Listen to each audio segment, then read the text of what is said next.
Good morning everyone. Current affairs की series में 25 अप्रैल पे पहुंच चुके हैं। This is brief introduction about me. My name is Prince Luthra, all India rank 577 from UPSC CSC 2014 batch. और आपका कोई भी डाउट होता है तो आप @prince_लूथरा पे मुझे भेज सकते हैं। जल्दी से देख लेते हैं आज 10 इंपॉर्टेंट एरियाज मैप रिलेटेड जिसके ऊपर आज क्वेश्चन होने वाले हैं। तो डिस्कशन हमारा साउथ सुडान के बॉर्डर को लेकर होगा, मलाक्का स्ट्रेट को लेकर डिस्कशन होने वाला है। हुसैन सागर लेक के बारे में जानेंगे, Mullaperiyar dam, Krishnapur wild life sanctuary, ice shelf, Sunda strait, 5 great lakes कहां पर हैं, कैसे याद रखना है इनके नामों को, ये भी जानेंगे। देन नेक्स्ट हमारा डिस्कशन होगा ईस्ट एशियन कंट्रीज को लेकर, फाइनली टर्की बॉर्डर के बारे में डिस्कशन करेंगे। सुंडा स्ट्रेट काफी इंपॉर्टेंट है, एग्जाम में पहले भी क्वेश्चन पूछे जा चुके हैं, आगे भी पूछे जा सकते हैं, और हम सुंडा और मलक्का स्ट्रेट दोनों को यहां पर डिस्कस करने वाले हैं। चलिए चलते हैं आज के पहले क्वेश्चन के ऊपर। फर्स्ट क्वेश्चन हमारा जो है वो यहां पर साउथ सुडान को लेकर है।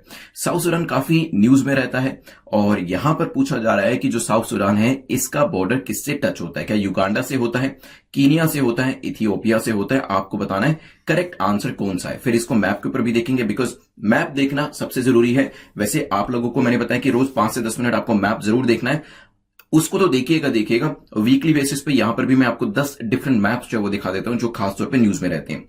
अब आपकी जो साउथ सुडान कंट्री है एक लैंडलॉक्ड कंट्री है, ये आपकी ईस्टर्न सेंट्रल अफ्रीका में फॉल करती है और इसको बॉर्डर करती है वेरियस कंट्रीज, जैसे कि इथियोपिया से बॉर्डर करती है ईस्टर्न साइड पे। देखिए नॉर्दर्न साइड पे इसी का जो पहले पूरा सुडान हुआ करता था उसका नॉर्थ सुडान साउथ सुडान बना, तो इसके नॉर्थ में इसका खुद का जो नॉर्थ सुडान है वो एग्जिस्ट करता है। वेस्टर्न साइड में सेंट्रल अफ्रीका है और कोंगो भी इसको टच करता है। अभी मैप के ऊपर ये आपको मैं दिखाने वाला हूं। इंडिपेंडेंस इसको कब मिली थी? 9 जुलाई 2011। I remember that time we were preparing for the civil service examination. तब ये जो बाइफर्केशन था नॉर्थ और साउथ सुडान का काफी न्यूज में रहता था, काफी चर्चा में रहता था इंटरनेशनल रिलेशंस के पर्सपेक्टिव से। It has suffered ethnic violence and endured the civil war, जिसमें काफी सारे ह्यूमन राइट अब्यूजेस जो हैं वो भी देखे गए हैं और time and again various reasons की वजह से ये न्यूज में भी रहता है। अभी दोबारा से न्यूज में था। यहां पर अगर मैं आपको बताऊं, युगांडा हो, कीनिया हो, इथियोपिया हो, तीनों से इसका बॉर्डर जो है वो टच करता है। आंसर तो आपका डी हो जाएगा, लेकिन now see the location on map. Map के ऊपर देख लीजिए इसे किस तरीके से दिखता है। So this is south Sudan. ऊपर आप देखेंगे इसका आप कह सकते हैं ब्रदर नेशन नॉर्थ सुडान है। यहां पर वेस्टर्न साइड पे आपको सेंट्रल अफ्रीकन रिपब्लिक दिख रहा होगा, CAR। नीचे आपको डेमोक्रेटिक रिपब्लिक ऑफ कॉन्गो जिसे DRC कहा जाता है। युगांडा भी यहां पे टच हो रहा है, कीनिया भी थोड़ा सा यहां पे और इस साइड पे टच हो रहा है, इथियोपिया टच हो रहा है। ऊपर आपका नॉर्थ सुडान है, यहां पे जूबा है। ठीक है, चलिए these are the important border areas जो कि साउथ सुडान को टच करते हैं। चलते हैं नेक्स्ट क्वेश्चन के ऊपर, which is question number 2। Question number 2 को देख लेते हैं क्या चीज पूछी जा रही है यहां पर। सेकंड क्वेश्चन आपका मलक्का स्ट्रेट को लेकर है। मलक्का स्ट्रेट एक चोकिंग पॉइंट और काफी इंपॉर्टेंट स्ट्रेटेजिक पॉइंट भी मलक्का स्ट्रेट को माना जाता है। पूछा गया है स्ट्रेट ऑफ मलक्का किन 2 एरियाज को कनेक्ट करती है? क्या ये अंडमान को निकोबार से कनेक्ट करती है, अंडमान को साउथ चाइना सी से कनेक्ट करती है, अंडमान और पैसिफिक को कनेक्ट करती है, या फिर किसी 2 दूसरे एरियाज को कनेक्ट करती है? जल्दी से बताइए क्या आंसर होगा, फिर करते हैं डिस्कशन इसको लेकर।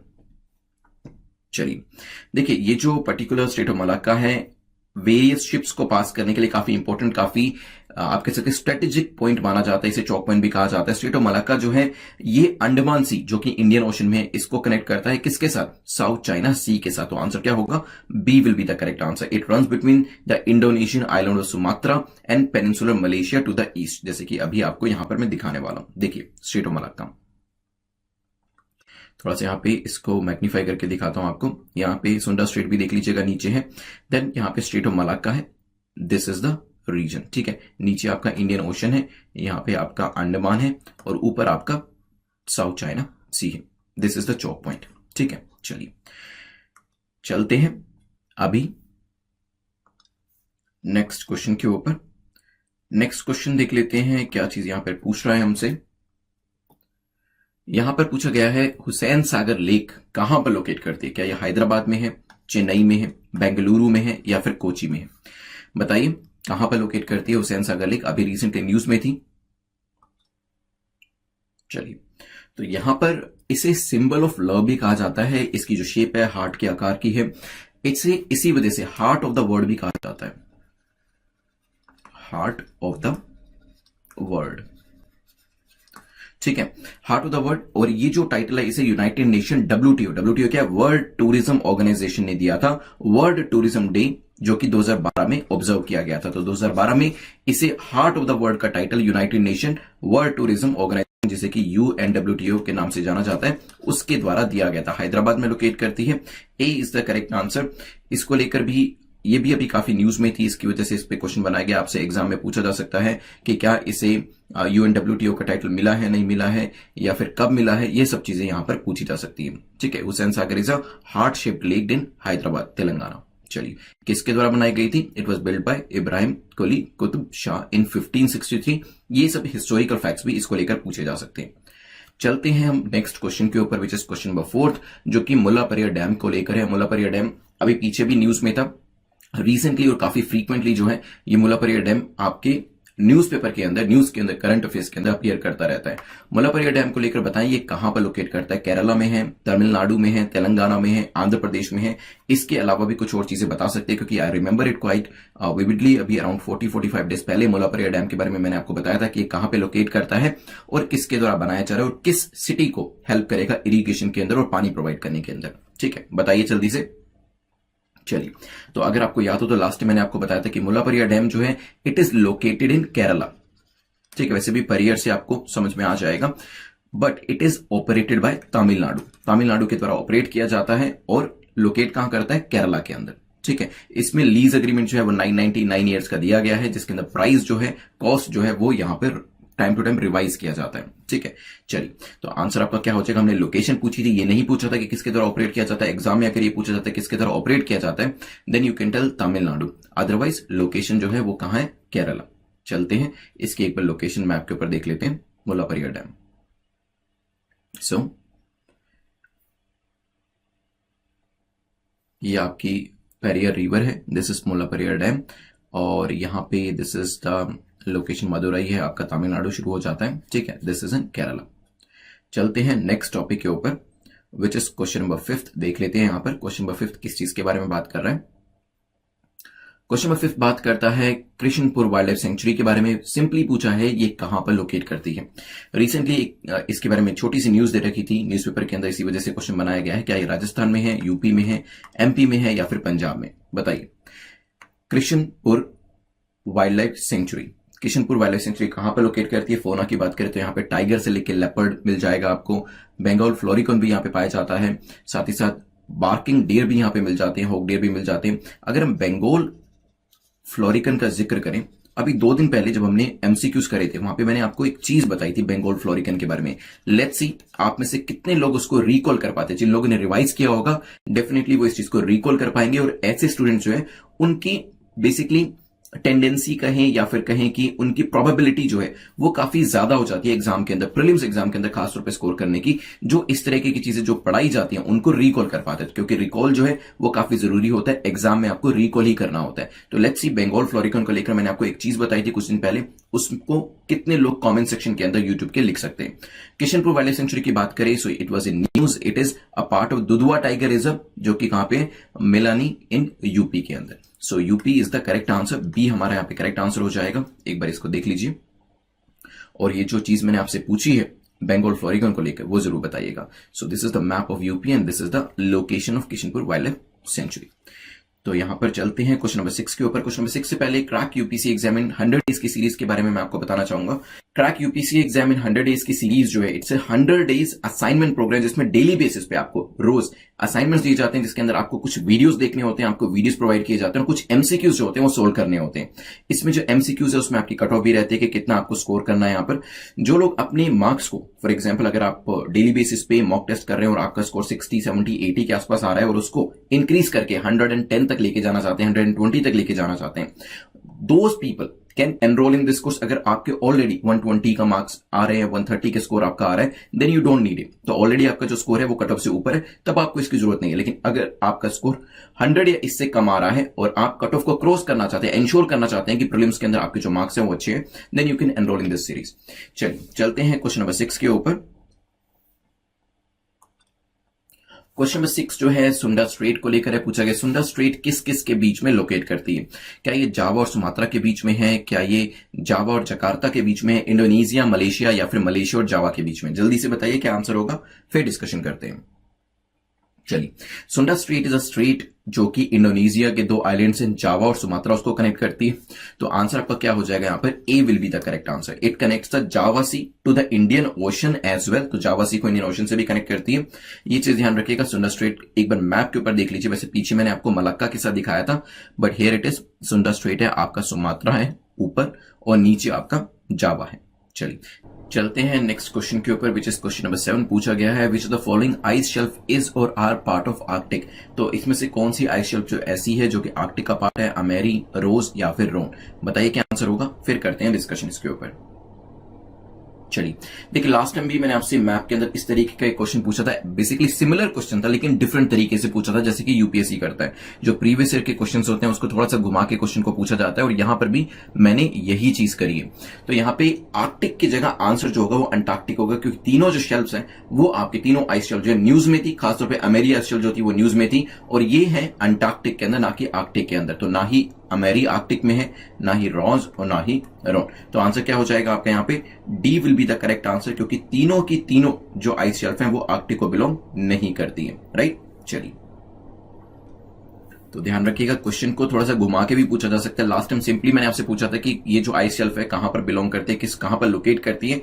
आंसर वाज अंटार्कटिक, बट यहां पर पूछा है कि आर्कटिक में इन तीनों में से कौन सी है। राइट, चलिए चलते हैं यहां से आगे बढ़ते हुए क्वेश्चन नंबर 8 को देख लेते हैं। So this is the Arctic. Okay, मैं एक बार आपको दोबारा से दिखा देता हूं। क्वेश्चन नंबर 8 को डिस्कस करने से पहले एक बार मैप को देख लीजिए। सो this is the, I hope आपको दिख रहा होगा, नहीं तो मुझे कमेंट सेक्शन में बताइएगा इसको अगर करना है, अगर मैग्नीफाई करना है।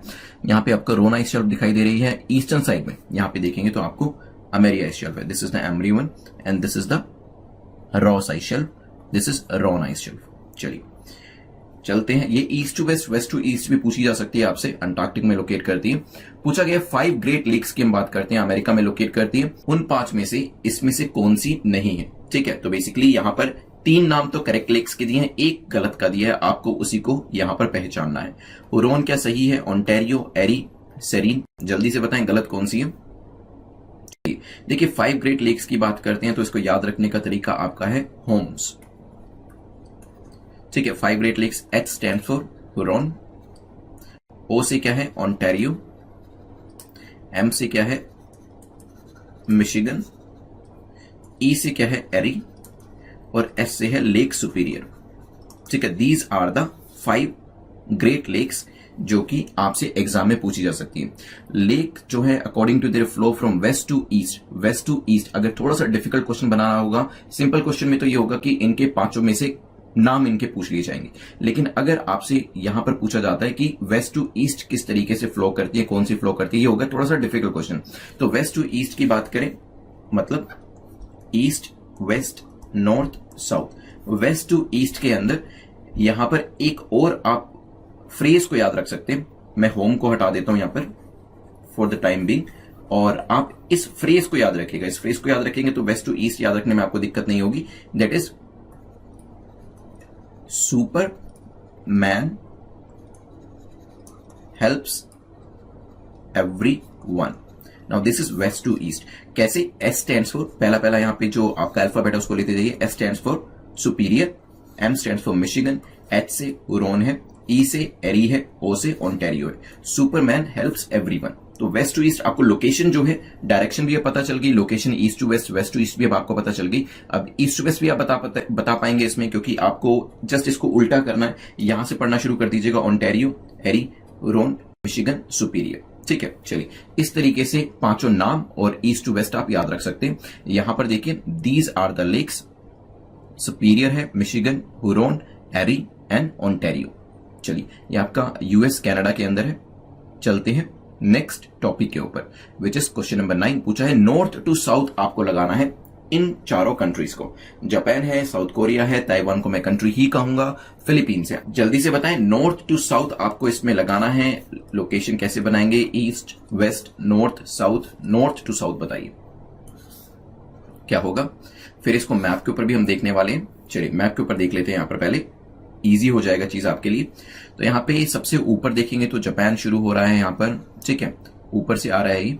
सो फर्स्ट तो आपका जापान हो जाता है, देन आपका है साउथ कोरिया, देन आपका है Taiwan which is a separate country. I am intentionally emphasising it, जानबूझ के मैं इसको एम्फोसाइज देके जोर देके कह रहा हूं। देन आता है आपका फिलीपींस, ठीक है। देख लेते हैं कौन से ऑप्शंस ऐसे हैं जो हमारे साथ मैच करते हैं। Japan, South Korea, Taiwan, Philippines. Japan, South Korea, Taiwan, Philippines. Okay, already ही ये लाइन में दिए हैं, सीक्वेंस में दिए हैं, तो आंसर आपका हो जाएगा ए। चलते हैं आज के लास्ट क्वेश्चन के ऊपर। सो मैं आपको बिल्कुल यहाँ पे जो आपसे पीडीएफ शेयर करी जाएगी उसको नोट्स में, ये जो मैप्स में आपसे शेयर कर रहा हूँ पीडीएफ के थ्रू, अपने जो भी नोट्स आपने बनाए होंगे उसमें नोट्स में जरूर शामिल कर लीजिएगा। चलिए क्वेश्चन नंबर 10 को देखते हैं, जो कि टर्की को लेकर है। न्यूज में था अभी टर्की, वैसे एंटी इंडिया स्टांस की वजह से काफी बार न्यूज में रहता भी है। टर्की बॉर्डर किन किन कंट्रीज को टच करता है ये पूछा गया, आपको बताना है करेक्ट स्टेटमेंट कौन सी है। बेसिकली करेक्ट यहाँ पर कंट्रीज कौन सी है। यहाँ पे आपसे पूछा क्या बुल्गारिया को टच करता है, रशिया को टच करता है, जॉर्जिया को टच करता है। सोचिए और फिर बताएं किस किस कंट्री को टर्की का बॉर्डर जो है वो टच करता है, सोचिए। चलिए, तो टर्की का जो बॉर्डर है वो बुल्गारिया को टच करता है, Armenia, Georgia, Greece, Iran, Iraq, Syria को टच करता है। एक बार देख लीजिए यहाँ पर मैप के ऊपर देखने से और भी अच्छे से समझ में आएगा आपको। दिस इज बुल्गारिया, जॉर्जिया दिखाई दे रहा है, अर्मेनिया दिखाई दे रहा है, और यहाँ पर आपका ब्लैक सी है, इसको भी ध्यान रखिएगा। ऊपर सी ऑफ अजोब जो है उसको ब्लैक सी का एक्सटेंशन माना जाता है, वो भी इंपॉर्टेंट है काफी, वो भी आपसे एग्जाम में पूछा जा सकता है। ईरान का बॉर्डर टच हो रहा है, इराक का बॉर्डर टच हो रहा है, ये ध्यान रखिएगा। नीचे आपका मेडिटेरेनियन सी आ जाता है, ठीक है। चलिए, so this way you have to study the maps, you have to go through the maps, क्योंकि आसपास की चीजों को देखना जरूरी है। हो सकता है क्वेश्चन टर्की के ऊपर ना आके ब्लैक सी के ऊपर आ जाए, लेकिन आपने जब उसकी लोकेशन देखी होगी तो आपको पता होगा कि ब्लैक सी की लोकेशन क्या है, कौन कौन सी कंट्री ब्लैक सी को टच करती है, ठीक है। तो यहाँ पे Russia was nowhere there, Russia जो है इसे हटा देंगे और आंसर क्या हो जाएगा 1 और 3 जो था बुल्गारिया, जॉर्जिया दोनों टच कर रहे थे। So B will be your correct answer, ठीक है। करंट अफेयर्स की सीरीज में 26 अप्रैल पे हम पहुंच चुके हैं, जहाँ पे द हिंदू और पीआईबी के जो करंट अफेयर्स हैं उसको हम एमसीक्यू के थ्रू कवर करने वाले हैं। सो सबसे पहले हम यहाँ पे एनडी गेन के बारे में जानेंगे, नोटर डेम ग्लोबल अडेप्टेशन इनिशिएटिव के बारे में।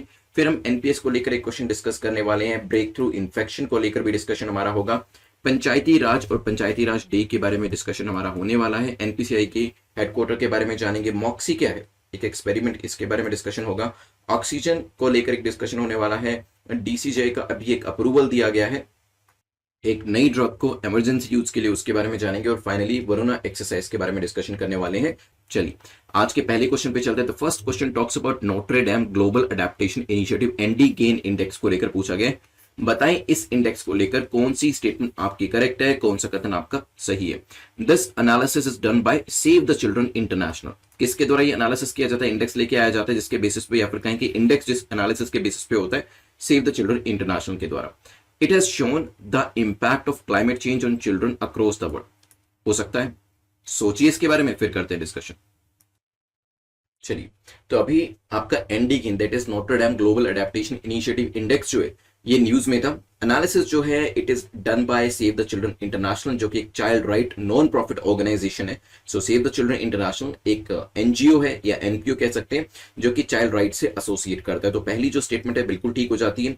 एनडीगेन it's a part of climate change initiative adaptation programme of the university of Notre Dame environmental change initiative. ND gain country index जो है ये वेरियस कंट्रीज को रैंक करता है, ये बताता है कि ग्लोबल चेंजेस जो हो रहे हैं आपके क्लाइमेट के अंदर उसको टैकल करने के लिए, उसको अडाप्ट करने के लिए कितनी कोई कंट्री तैयार है। इसके अंदर ओवर क्राउडिंग को असेस किया जाता है, ओवर क्राउडिंग को एक फैक्टर के तौर पे लिया जाता है, किस कंट्री के अंदर ओवर क्राउडिंग कितनी है, रिसोर्स कंस्ट्रेंट्स कितने हैं, क्लाइमेट डिस्ट्रप्शन कहां पर कहां कितना हो चुका है, ये सब फैक्टर्स इसके अंदर अकाउंट फॉर करके रैंकिंग निकाली जाती है। Country index uses 20 years of data, 20 सालों का जो डेटा है इसके अंतर्गत लिया जाता है to rank more than 180 countries, 180 से ज्यादा कंट्रीज की रैंकिंग इसके अंदर एनुअल बेसिस पे करी जाती है, बेस्ड ऑन देयर वल्नरेबिलिटी, कितनी वल्नरेबल है वो कंट्रीज, और यहां पे देखा जाता है कितनी अडेप्टेबल है। ठीक है, तो यहाँ पे सेकंड जो स्टेटमेंट है वो भी आपकी ठीक हो जाती है। यहां पर जो डेटा क्लाइमेट चेंज का इंपैक्ट जो है वो दिखाया जाता है चिल्ड्रन के ऊपर अक्रॉस द वर्ल्ड। तो आंसर क्या होगा, सी। तो इस एनडीगेन इंडेक्स के बारे में ध्यान रखिएगा, थोड़ा सा आप कह सकते हैं लेस नोन है, तो क्वेश्चन आ सकता है एग्जाम के अंदर। ठीक है, अगर यहाँ पे बात करें वैसे स्कोर्स लिखे हुए थे according to the scores of 18 India ranked 122 and is the 48th most vulnerable country and the 70th least ready country. तो यहाँ पे अलग अलग रैंकिंग जो है, ओवरऑल रैंकिंग 122 है, ज्यादा अच्छी नहीं है, वनरेबल कैटेगरी के अंदर भी रैंकिंग अच्छी नहीं है और लीस्ट रेडी कंट्री माना जाता है। ठीक है, डिसएडवांटेज्ड एंड वल्नरेबल पॉपुलेशन, जिसमें बच्चे भी आते हैं, इंडिजिनस लोगो, लोकल कम्युनिटीज जो कि एग्रीकल्चर पे डिपेंडेंट है, कोस्टल लाइवलीहुड्स, ये सब जो आपके फैक्टर्स होते हैं इनको इसके अंदर कंसीडर किया जाता है, असेस किया जाता है। चलते हैं नेक्स्ट क्वेश्चन के ऊपर, which is question number second, जो कि एनपीएस को लेकर है। अभी रिसेंटली एनपीएस न्यूज में था, क्यों न्यूज में था वो भी जानेंगे। आपको एनपीएस को लेकर बताना है कौन सी स्टेटमेंट करेक्ट है, कौन सा कदम आपका सही है। 60% ऑफ एनपीएस जो है वो रिटायरी को दिया जाता है, यहाँ पे हो सकता है। देन सेकंड 40% एनपीएस जो है इसको एन्युटी के थ्रू पे किया जाता है, ये भी हो सकता है, इसकी एन्युटी परचेज करी जाती है। Members who accumulate up to 1 lakh in their NPS account at the time of retirement are exempted, तो वहां पर उनको ये 60-40 का बाइफर्केशन जो है वो नहीं करना पड़ता। सोचिए इसके बारे में क्या आंसर हो सकता है, फिर करते हैं डिस्कशन। चलिए देखिए, न्यू पेंशन स्कीम जिसको एनपीएस कहा जाता है फॉर गवर्नमेंट एम्प्लॉइज, इसको लेकर आया गया था 2004 के अंदर under the new regulator called the PFRDA, pension fund regulatory development authority. ठीक है, तो यहाँ पे जब आप लोग सर्विस ज्वाइन करेंगे या फिर ऑलरेडी गवर्नमेंट सर्विस में होंगे तो एनपीएस आपका ऑलरेडी स्टार्ट हो चुका होगा, लेकिन जब मान लीजिए पहले सर्विस में नहीं है तो उस केस के अंदर लवासना के अंदर आपका जो एनपीएस है वो शुरू हो जाएगा। एट द सेम टाइम जो एनपीएस आपका है उसमें ये चीज भी अगर ऑलरेडी सर्विसेज के अंदर है तो आपका जो नई सैलरी आपकी आनी शुरू होगी वो इसी पुराने वाले एनपीएस नंबर के अंदर ही आपका जो पैसा होगा वो जाना शुरू हो जाएगा। ठीक है, यहाँ पर लबासना के अंदर जो फाइनेंस और कहीं की फाइनेंशियल मैनेजमेंट के ऊपर जो लेक्चर दिए जाते हैं वहां पर भी आपको एनपीएस के बारे में बताया जाएगा। यहाँ पर अभी जो सरकार है कुछ इसके अंदर तब्दीली करने की कोशिश कर रही है, वो मैं आपको बताऊंगा क्या क्या चेंजेस इसके अंदर लाए जा रहे हैं। लेकिन अभी क्या होता है एनपीएस के अंदर, आप जानते हैं कि पर्टिकुलर अमाउंट जो होता है वो आपके एम्प्लॉयर के द्वारा कॉन्ट्रीब्यूट किया जाता है, एक पर्टिकुलर अमाउंट, सिमिलर अमाउंट जो वो गवर्नमेंट के द्वारा आपके इस अकाउंट के अंदर डाला जाता है। This is called the new pension scheme. मान लीजिए कि आपकी सैलरी में से एक पर्टिकुलर पोर्शन 10,000 रुपए आपके एम्प्लॉयर ने डाला, जो कि आपकी सैलरी से ही डिडक्ट होता है, आपको दिखाई देगा सैलरी स्लिप के अंदर, और 10,000 जो है उतना ही गवर्नमेंट कंट्रीब्यूट करती है, तो यहाँ पे 20,000 रुपए आपके एनपीएस अकाउंट में चला गया। ठीक है, इस तरीके से महीने दर महीने इसके अंदर पैसा इकट्ठा होता रहता है, और जब आप रिटायर होते हैं तो उसका 60% पैसा जो आपको मिल जाता है और 40% जो है वो एक एन्युटी में तब्दील हो जाता है, जिससे कि मंथली बेसिस पे आपको कुछ अमाउंट जो है वो मिलने लगता है। ठीक है ना, यहां पर न्यूज में इसी वजह से था क्योंकि गवर्नमेंट जो है इसके अंदर कुछ चेंजेस लाने की कोशिश कर रही है। लेकिन पहले क्वेश्चन को देख लेते हैं। जैसे मैंने आपको बता दिया 60% पैसा आपको मिल जाता है जब आप रिटायर करते हैं या फिर जब आप रिजाइन करते हैं, 40% जो है उसकी एन्युटी आपको लेनी पड़ती है। राइट, यहाँ पे दोनों स्टेटमेंट्स आपके ठीक हो जाते हैं। लेकिन ये सिचुएशन वही होती है जहां पर आपके एनपीएस के अंदर पैसा 2 लाख से ज्यादा है। अगर आपका पैसा 2 लाख तक है तो उस केस के अंदर पूरा का पूरा पैसा भी चाहे आप विड्रॉ कर सकते हैं, एन्युटी लेने की आपको आवश्यकता नहीं है। तो तीसरी स्टेटमेंट जो आपकी है वो इनकरेक्ट हो जाती है, क्योंकि यहाँ पे 1 लाख का अमाउंट दिया है but the actual amount is 2 lakh. अभी इसी अमाउंट को जो सरकार है वो करने की कोशिश कर रही है 5 लाख की। अगर आपके अकाउंट में 5 लाख तक एनपीएस कंट्रीब्यूट हो चुका है, उसके बाद आप रिजाइन करते हैं, रिटायर करते हैं, तो वो पूरा पैसा आपको मिल जाएगा, उसमें एन्युटी खरीदने की जरूरत आपको नहीं पड़ेगी। राइट, तो आंसर क्या हो जाएगा यहाँ पर, A will be the correct answer.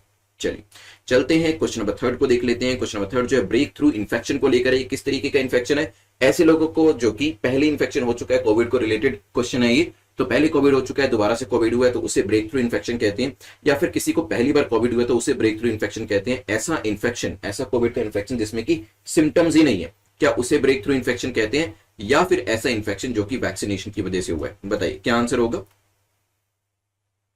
चलिए, Indian council of medical research ICMR ने रिपोर्ट की है that around 2 to 4 of 10,000 people have been given 2 doses of the COVID-19 vaccine और वो कोविड पॉजिटिव हो गए हैं। तो यहाँ पे 10,000 के पीछे 2 से 4 केसेस ऐसे हैं जो कि कोरोना पॉजिटिव हो रहे हैं for because of the vaccination. आप जानते हैं ये न्यूज काफी आ भी रही थी कि कोविड की वैक्सीन लगने की वजह से, कि पोलियो के केस में rarest to the rare case में होता है कि वैक्सीन की वजह से इस तरीके का इशू देखने को मिलता है, उसी तरीके से यहाँ पर कोविड के जो केसेस है 2 से 4 केसेस 10,000 लोगों के पीछे निकल रहे हैं, जिसके अंदर कोविड पॉजिटिव जो इंडिविजुअल होता है वो यहाँ पर कोविड की वैक्सीन देने के बाद होता है। This is called the breakthrough infection, और इसमें आंसर क्या हो जाएगा, infection to those who are vaccinated. D is the correct answer. ध्यान रखिएगा, this is a particular term जो कि एग्जाम के अंदर पूछ ली जाएगी, फिर वहां पर नहीं पता होगा तो एक इजी क्वेश्चन जो हो सकता है वो आपका छूट जाएगा, इसको मत मिस करिएगा। चलते हैं नेक्स्ट क्वेश्चन के ऊपर। तो यहाँ पे कोवैक्सीन और कोविशील्ड का डेटा दिया हुआ है कि कितने लोगों को यहाँ पर ये जो वैक्सीन है वो दी जा चुकी है और उसमें से कितने लोग जो है संक्रमित हुए हैं और उनका पॉजिटिव निकला है। जो नंबर है वो मैंने आपको वैसे पीछे बता दिया था, it's a very small number. चलिए चलते हैं क्वेश्चन नंबर 4 को देख लेते हैं। क्वेश्चन नंबर 4 बात करता है विच ऑफ द फॉलोइंग इज और आर एसोसिएटेड विद पंचायती राज। पंचायती राज के साथ इसमें से कौन सी अमेंडमेंट, कौन सा पार्ट, कौन सा आर्टिकल एसोसिएट करता है वो आपको बताना है। यहाँ पर क्या यहाँ पे 73rd अमेंडमेंट जो है वो पंचायती राज से एसोसिएट करती है। Part 9 article 243B। सोचिए और बताइए इसके बारे में। चलिए, अभी आपने देखा होगा कुछ दिन पहले हमने पंचायती राज डे जो था इसको सेलिब्रेट किया था और इसी वजह से पंचायती राज को लेकर वेरियस आर्टिकल्स आपके न्यूज़पेपर में दिए गए थे। 73rd कॉन्स्टिट्यूशन अमेंडमेंट की बात करें तो ये ऐड करी गई थी और इसने ऐड किया था पार्ट 9 को, जिसका नाम था, टाइटल किया गया था द पंचायत्स। अगर आप लक्ष्मीकांत की बुक आपने पढ़ी है तो उसके अंदर भी आपने इस चीज को देखा होगा, the panchayats 73rd constitution amendment, जिसने की पार्ट 9 को ऐड किया था। जो आपका आर्टिकल 243B है वो भी इसे एसोसिएट करता है, I tell you in a while, but उससे पहले basic unit of democratic system, Gram Sabha, ठीक है, जो कि विलेजेस में है, comprising of all the adult members जो कि रजिस्टर्ड वोटर्स हैं विलेजेस के अंदर, वो इसके अंदर पार्टिसिपेट करते हैं। 3 टायर सिस्टम जो हमने वैसे ये लक्ष्मीकांत के लेक्चर्स के अंदर पढ़ लिया। अगर आपने वो लेक्चर्स नहीं देखे हैं तो वो यूट्यूब पे सर्च कर लीजिएगा, मेरे चैनल के ऊपर आपको लक्ष्मीकांत की जो पूरी बुक है उसके लेक्चर्स मिल जाएंगे। 3 टायर सिस्टम ऑफ पंचायत जो है वो इंट्रोड्यूस किया गया था at the village, intermediate and block level के ऊपर। लिख देता हूं एक बार यहाँ पर मैं। 3 टायर सिस्टम जो था पंचायत का वो इंट्रोड्यूस किया गया था विलेज लेवल, फिर आपका बीच में आता था intermediate, block level and district level, ठीक है। तो यहां पे पहले सबसे नीचे विलेज लेवल, फिर इंटरमीडिएट, ब्लॉक, तालुक, मंडल, जो भी आप कहना चाहें, और सबसे ऊपर आपका डिस्ट्रिक्ट लेवल, एक्सेप्टिंग स्टेट्स जहां पे पॉपुलेशन जो थी वो 20 लाख से कम थी। तो 20 लाख या इससे ज्यादा पॉपुलेशन है तो 243B के अंदर ये 3 टायर स्ट्रक्चर जो था इसको इंट्रोड्यूस किया गया था और यहां पे यूनिफॉर्मिटी भी लाने की कोशिश करी गई थी। पहले क्या होता था पंचायती राज सिस्टम के अंदर, कोई भी स्टेट अपने अपने हिसाब से चीजों को फॉलो करता था। कोई स्टेट के पास 2 टायर सिस्टम था, 3 टायर सिस्टम था, 4 टायर सिस्टम था, तो ये अलग अलग तरीके से ये वेरियस टीयर सिस्टम जो होते हैं फॉलो किए जाते थे। लेकिन इसके बाद यूनिफॉर्मिटी लाई गई और एक 3 टीयर सिस्टम जो था उसको यहाँ पर यूज किया गया, ठीक है। चलिए, तो यहाँ पे ध्यान रखिएगा 243B पार्ट 9 73rd अमेंडमेंट, तीनों ही इसके अंतर्गत आते हैं और आंसर क्या हो जाएगा आपका, D will be the correct answer. चलिए, 24 अप्रैल को अभी हमने इसे सेलिब्रेट किया था। यहां पर डिस्कशन कर लेते हैं क्वेश्चन नंबर 5 का, जो कि पंचायती राज डे को लेकर है। पूछा गया बताएं करेक्ट स्टेटमेंट आपकी कौन सी है, कौन सा कथन आपका सही है। The first such day was celebrated in 2010। सबसे पहला ये जो दिन था 2010 के अंदर सेलिब्रेट किया गया। It was celebrated every year on 24 April and article 140 of our constitution जो है वो पंचायती राज को मेंशन करता है। बताइए क्या आंसर होगा, फिर करते हैं डिस्कशन।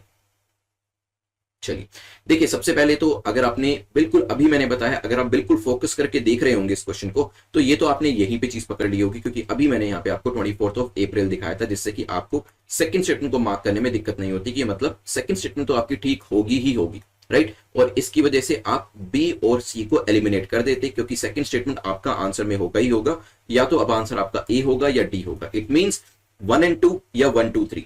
अब क्योंकि 1 दोनों में है तो बाय डिफॉल्ट फर्स्ट स्टेटमेंट भी आपकी करेक्ट हो जाती है, सोचने की जरूरत नहीं है ज्यादा आपको, क्योंकि फर्स्ट सच डे जो था वो 2010 में सेलिब्रेट किया गया था और आपके ऑप्शन भी ये कह रहे हैं कि 1 and 2 या 1 2 3 में से आपको चूज करना है। सेकंड तो आप श्योर ही है कि करेक्ट है, तो it means by default first statement भी आपकी करेक्ट होगी। नाउ आपको थर्ड स्टेटमेंट को देखना है कि क्या ये आएगी या इसको एलिमिनेट करना है। आर्टिकल 140 ऑफ आवर कॉन्स्टिट्यूशन पंचायती राज को मेंशन करता है, so this statement is incorrect, क्योंकि इंडिया कमेमोरेट्स 12th नेशनल पंचायती राज डे अभी रिसेंटली 24 अप्रैल 2021, और वहां पर प्रॉपर्टी, ई प्रॉपर्टी कार्ड्स जो है उसको स्वामित्व स्कीम के अंदर डिस्ट्रीब्यूट किया गया और वहां पे आर्टिकल 40 का भी जिक्र किया था। सो आर्टिकल 40 आपके कॉन्स्टिट्यूशन का जो है वो पंचायती राज से एसोसिएट करता है, ना कि आर्टिकल 140। आर्टिकल 140 किससे डील करता है वो मुझे कमेंट सेक्शन में जरूर बताइएगा, और आर्टिकल 40 का कॉन्टेक्स्ट क्या है और कंटेंट क्या है, मतलब आर्टिकल 40 के अंदर मुझे एक लाइन में बताइएगा ये क्या जिक्र करता है, वो भी मुझे कमेंट सेक्शन में बताइएगा एज अ प्रीलिम्स का क्वेश्चन, ठीक है। तो अभी यहां हुआ क्या है, ई प्रॉपर्टी कार्ड्स, आप जानते हैं स्वामित्व स्कीम के अंदर जो आपकी जो रूरल एरियाज हैं वहां पर प्रॉपर्टी जो है उसको ड्रोन्स के थ्रू बाइफरकेट किया जा रहा है। वहां पर बेसिकली जो अभी तक बाइफरकेशन प्रॉपर्टी किसकी कितनी है नहीं पता चलता था, कहां पे किसकी प्रॉपर्टी शुरू हो रही है कहां खत्म हो रही है ये नहीं पता चलता था। ड्रोन्स के थ्रू अब पूरी प्रॉपर्टी का जो चिट्ठा है, जो यहाँ पे रिकॉर्ड्स हैं वो सही तरीके से मेंटेन किए जाएंगे और लोगों को जिनकी वो प्रॉपर्टी है उनको भी वो जो प्रॉपर्टी कार्ड्स है वो डिस्ट्रीब्यूट किए जा रहे हैं, ठीक है। तो आंसर यहाँ पे ए हो जाएगा आपका, डी विल बी एलिमिनेटेड।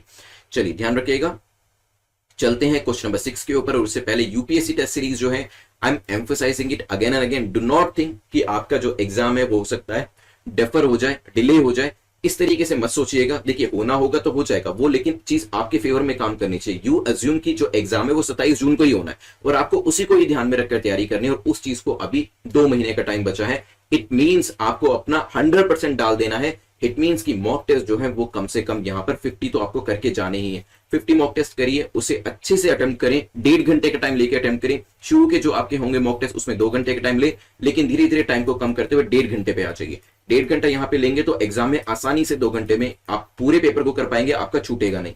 साथ ही साथ उसे एनालाइज जरूर करें। एनालाइज करना काफी ज्यादा इंपॉर्टेंट होता है, क्योंकि उससे आपको अपनी गलतियों के बारे में पता चलता है, क्या चीज आपने गलत तरीके से मार्क करी, क्या सही तरीके से मार्क करी, ये सब चीजें आपको पता चलती हैं। कैसे एग्जाम के अंदर एलिमिनेशन होगा, कैसे आप एग्जाम में अपनी परफॉर्मेंस को सही कर पाएंगे, ये भी आपको एनालिसिस से पता चलेगा। So you can enrol in the UPSC test series, जहां पे 30 से 35 क्वेश्चन एक्सपेक्टेड है। ये बहुत सोच समझ के जो सीरीज है बनाई गई है, पिछले सालों के ट्रेंड्स को ध्यान में रखकर, और करंट अफेयर्स में ऑलमोस्ट एवरीथिंग जो है यहां पर कवर करने की कोशिश करी गई है। सो you can enrol in this series, लेकिन एनरोलमेंट करने के साथ साथ अटेम्प्ट करना भी जरूरी है। डेली बेसिस पे यहां पर जो टेस्ट आपको दिए उनको अटेम्प्ट जरूर करिएगा। क्वेश्चन नंबर 6 को देख लेते हैं। National payment corporation of India का हेडक्वार्टर कहां पर है, जल्दी से पता है। न्यू दिल्ली, बेंगलुरु, मुंबई या फिर हैदराबाद। एनपीसीआई जो है एक अम्ब्रेला ऑर्गेनाइजेशन है जो कि ऑपरेट करती है रिटेल पेमेंट्स को, सेटलमेंट सिस्टम्स को, और इसके अंदर आप जानते हैं various private sector, public sector banks जो है वो सामने आए थे इसको बनाने के लिए। ऑनरशिप जो है वो आरबीआई की है। फाउंड करी गई थी 2008 के अंदर, और सही तरीके से इसका जो जानने को मिला मुझे वो अभी पिछले कुछ सालों में ही हमें जानने को मिला, जब भीम एप्लीकेशन बनाई गई और दूसरे जो यहाँ पे ऑनलाइन एप्लीकेशन है एनपीसीआई के थ्रू बनाए गए। हेडक्वार्टर इसका मुंबई में लोकेट करता है। रिसेंटली एनपीसीआई दोबारा से न्यूज में था, क्योंकि काफी सारे ब्रीच जो है वो देखे गए हैं ऑनलाइन पेमेंट्स के अंदर। तो खासतौर पे पीएसपी को लेकर, जैसे आपने काफी बार देखा होगा ऑनलाइन भी PSP is not working. Bhim application में खासतौर पे दिखाया जाता है जब भी बैंक्स काम नहीं कर रहे होते हैं, ऑनलाइन सिस्टम काम नहीं कर रहा होता है, this is called the payment service provider is not available, ऐसे करके मैसेज आता है। So RBI will soon issue cyber security norms for PSP, payment service providers, क्योंकि काफी सारे ब्रीच जो है ऑनलाइन पेमेंट्स के अंदर, आपका मोबीक्विक हो या फिर दूसरे जस्ट पे, वेरियस एग्रीगेटर्स हैं, वेरियस पेमेंट गेटवेज हैं, उनके अंदर देखने को मिल रहे हैं। तो यहाँ पे कस्टमर्स को बचाने के लिए इस तरीके के जो नॉर्म्स है आरबीआई के द्वारा लाई जाएंगे, और तभी एनपीसीआई का भी जिक्र यहाँ पर किया गया था। ठीक है, चलिए national payment corporation of India से आगे बढ़ते हुए देखते हैं मॉक्सी के बारे में। मॉक्सी किसका एक एक्सपेरिमेंट है, अभी कुछ दिन पहले भी न्यूज में था, जल्दी से बताएं क्या ये यूरोपियन स्पेस एजेंसी का एक्सपेरिमेंट है, नासा का है, इसरो का है, जाक्सा का है, जो कि जापान की एजेंसी है, जल्दी से मुझे बताइए। चलिए देखिए, नासा ने अभी ऑक्सीजन को एक्सट्रैक्ट किया है from carbon dioxide in the thin Martian atmosphere. कुछ दिन पहले हमने डिस्कशन किया था मार्स के ऊपर नासा ने क्या किया था, नासा ने अपना एक हेलीकॉप्टर को उड़ाया था, राइट। और यहाँ पे मैंने आपको ये भी बताया था, दिस वाज क्या था, ये किस तरीके का मोमेंट है, this was the Wright brothers movement. ऐसे जो इंजीनियर्स इसमें इन्वॉल्व थे उन्होंने कहा था। The unprecedented extraction of oxygen on Mars was achieved by a device जिसका नाम है मॉक्सी। तो मॉक्सी के थ्रू ये जो ऑक्सीजन है मार्स, जो आपका मंगल ग्रह है, वहां से एक्सट्रैक्ट करी गई है, जो कि परसिवेरेंस जो आपका पूरा सिस्टम है उसके ऊपर लगाया गया, right. MOXIE is short for Mars oxygen. यहां पे मॉक्सी की फुल फॉर्म बता देता हूं, in situ resource utilisation experiment.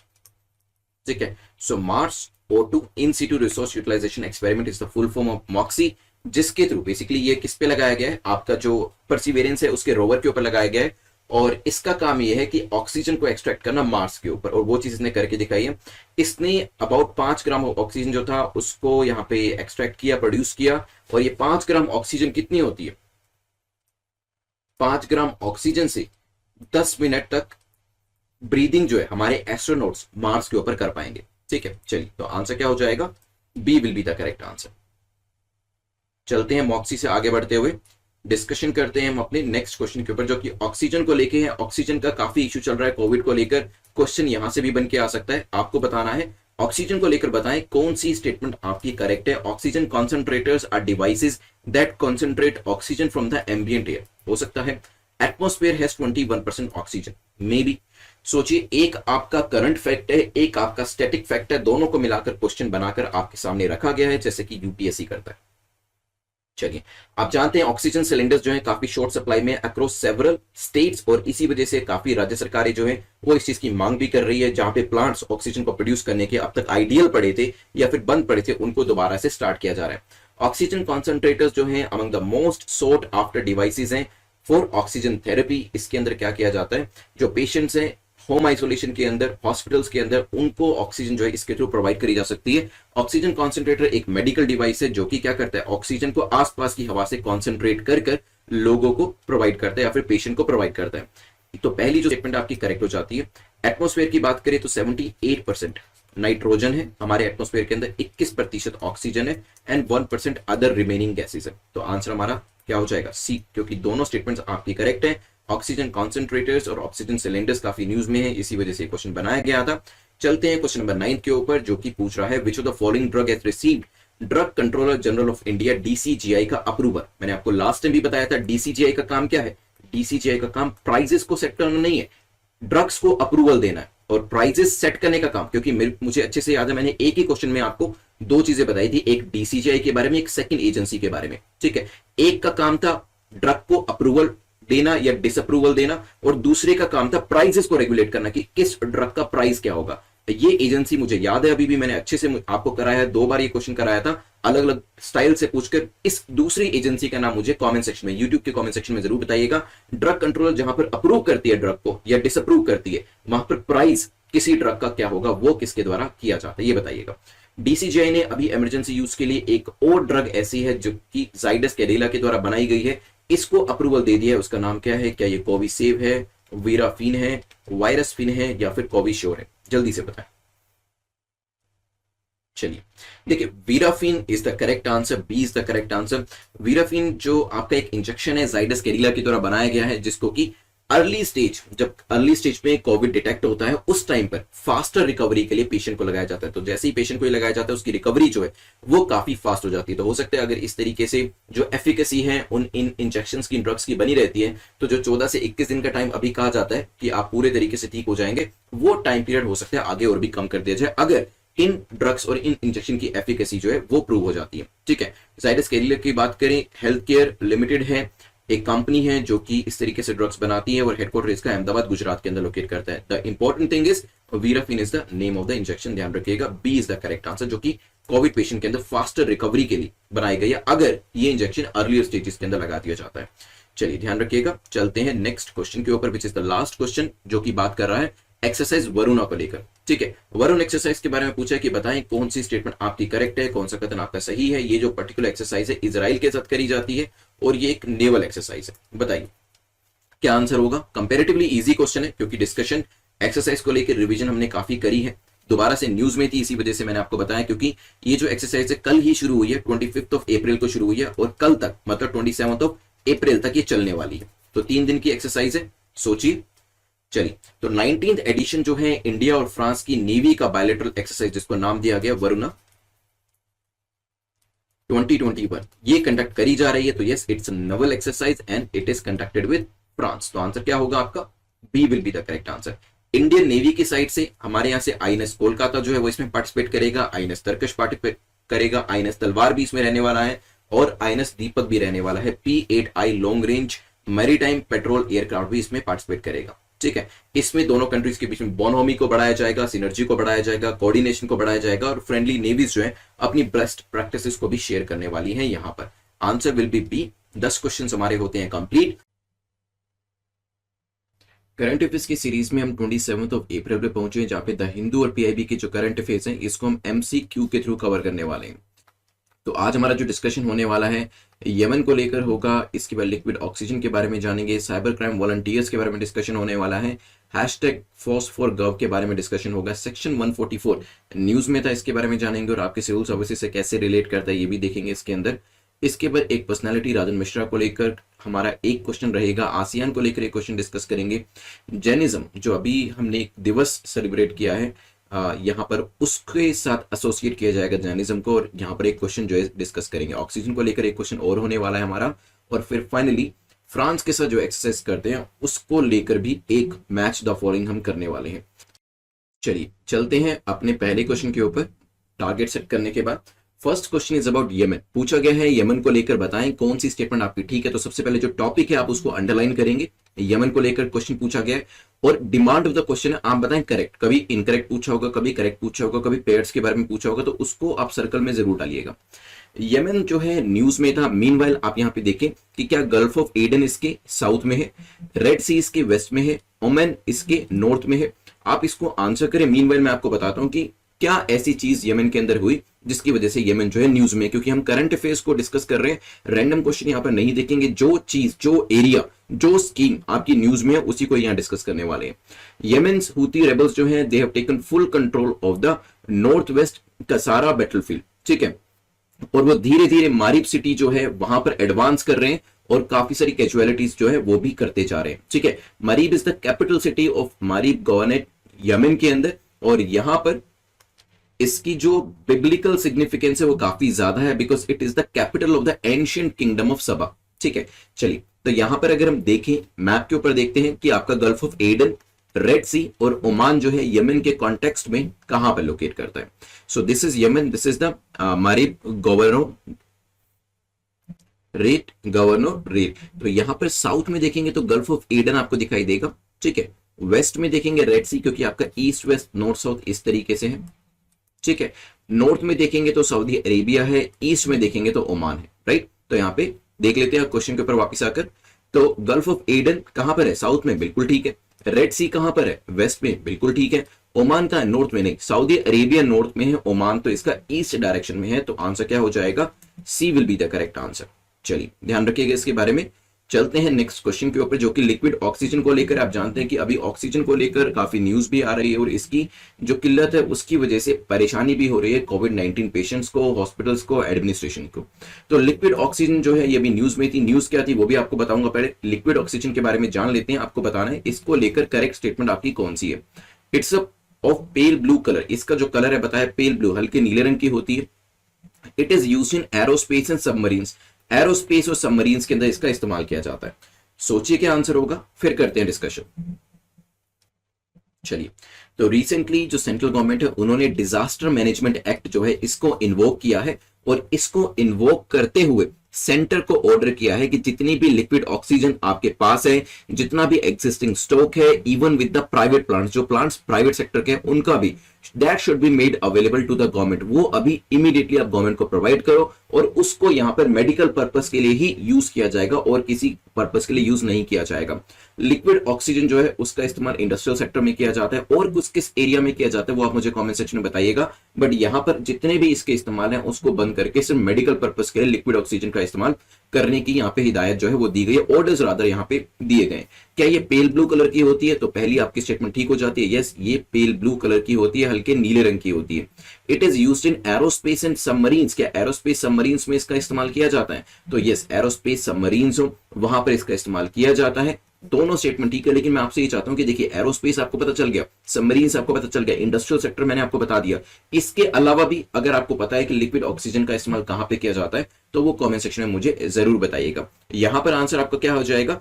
The answer will be C, क्योंकि दोनों स्टेटमेंट्स आपकी ठीक हो जाती है। सो ध्यान रखिएगा इसके बारे में।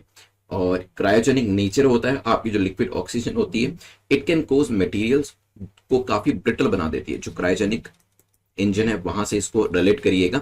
तो क्रायोजेनिक नेचर रहता है इस पर्टिकुलर लिक्विड ऑक्सीजन का, जिसकी वजह से जहां पर भी जिस भी मटेरियल को टच करती है वो मटेरियल जो है काफी ब्रिटल हो जाता है। तो आंसर आपका सी हो जाएगा। कुछ इस तरीके से कलर होता है इसका, देख लीजिए।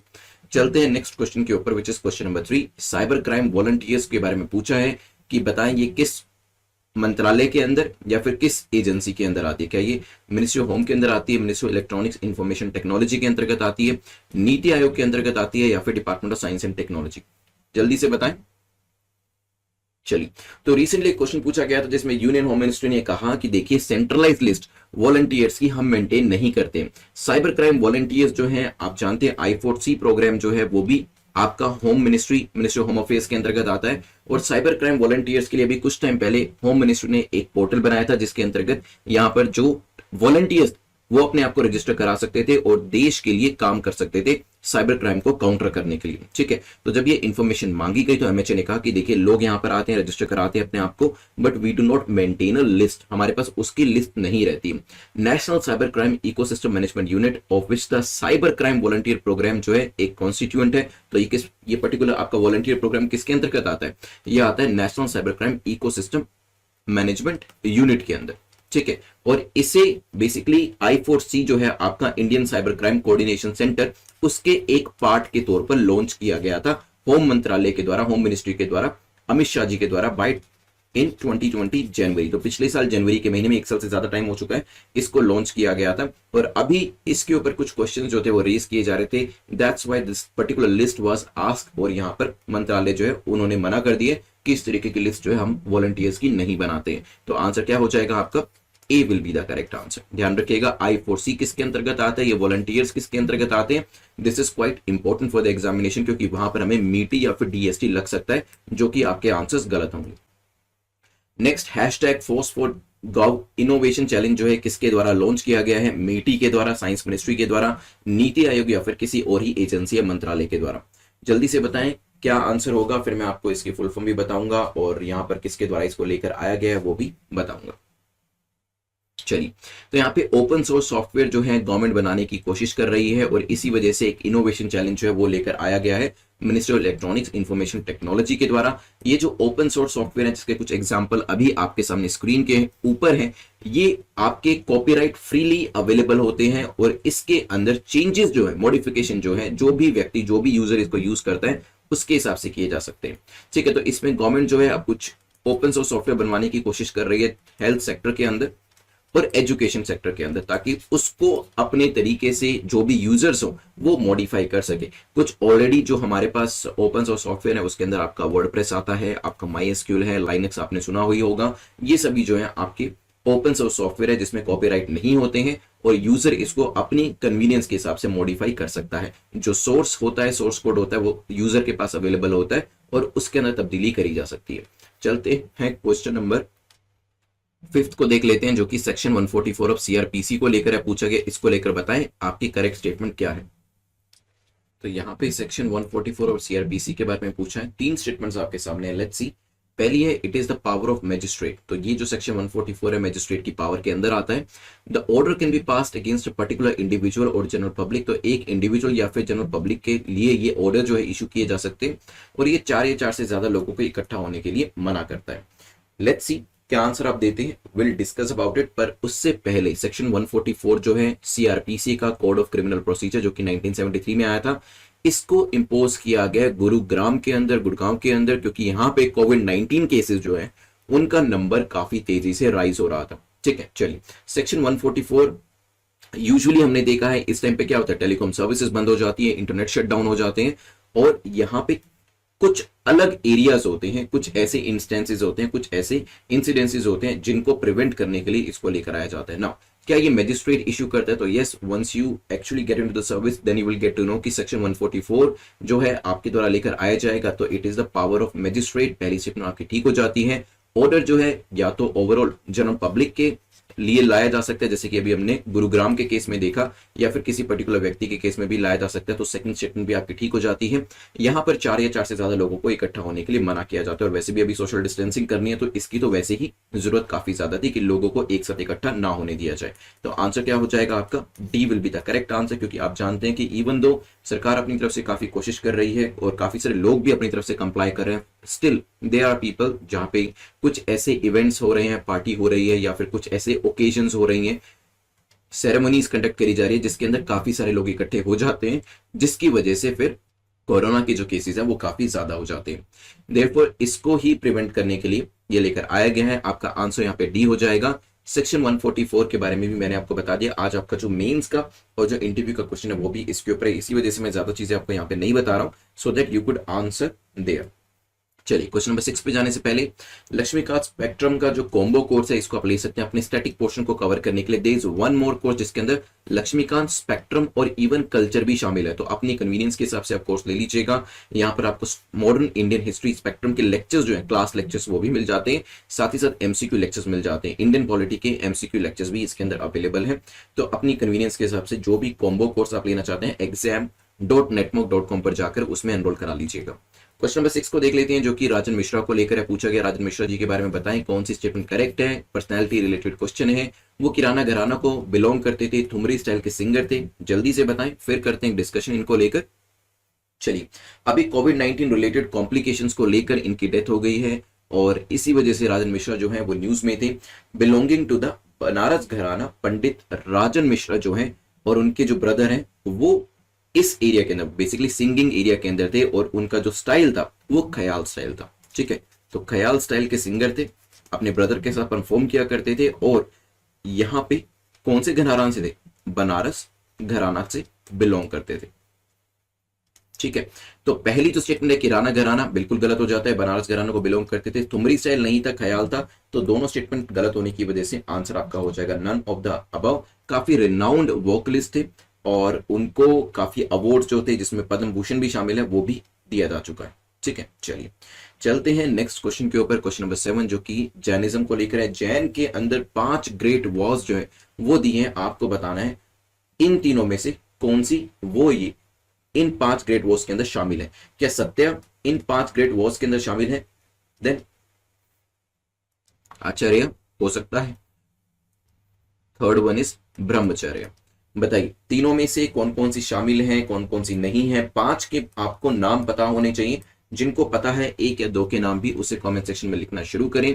प्राइम मिनिस्टर ने अभी इंडिया के लोगों को ग्रीट किया था महावीर जयंती के दिन में, जो कि हमने 25 अप्रैल 2021 को ऑब्जर्व करी थी, सेलिब्रेट करी थी। और यहाँ पर पिछले 1-2 दिनों से आर्टिकल्स जो थे वो जैनिज्म के ऊपर आ रहे थे। स्टैटिक क्वेश्चन यहाँ से बन के आ सकता है।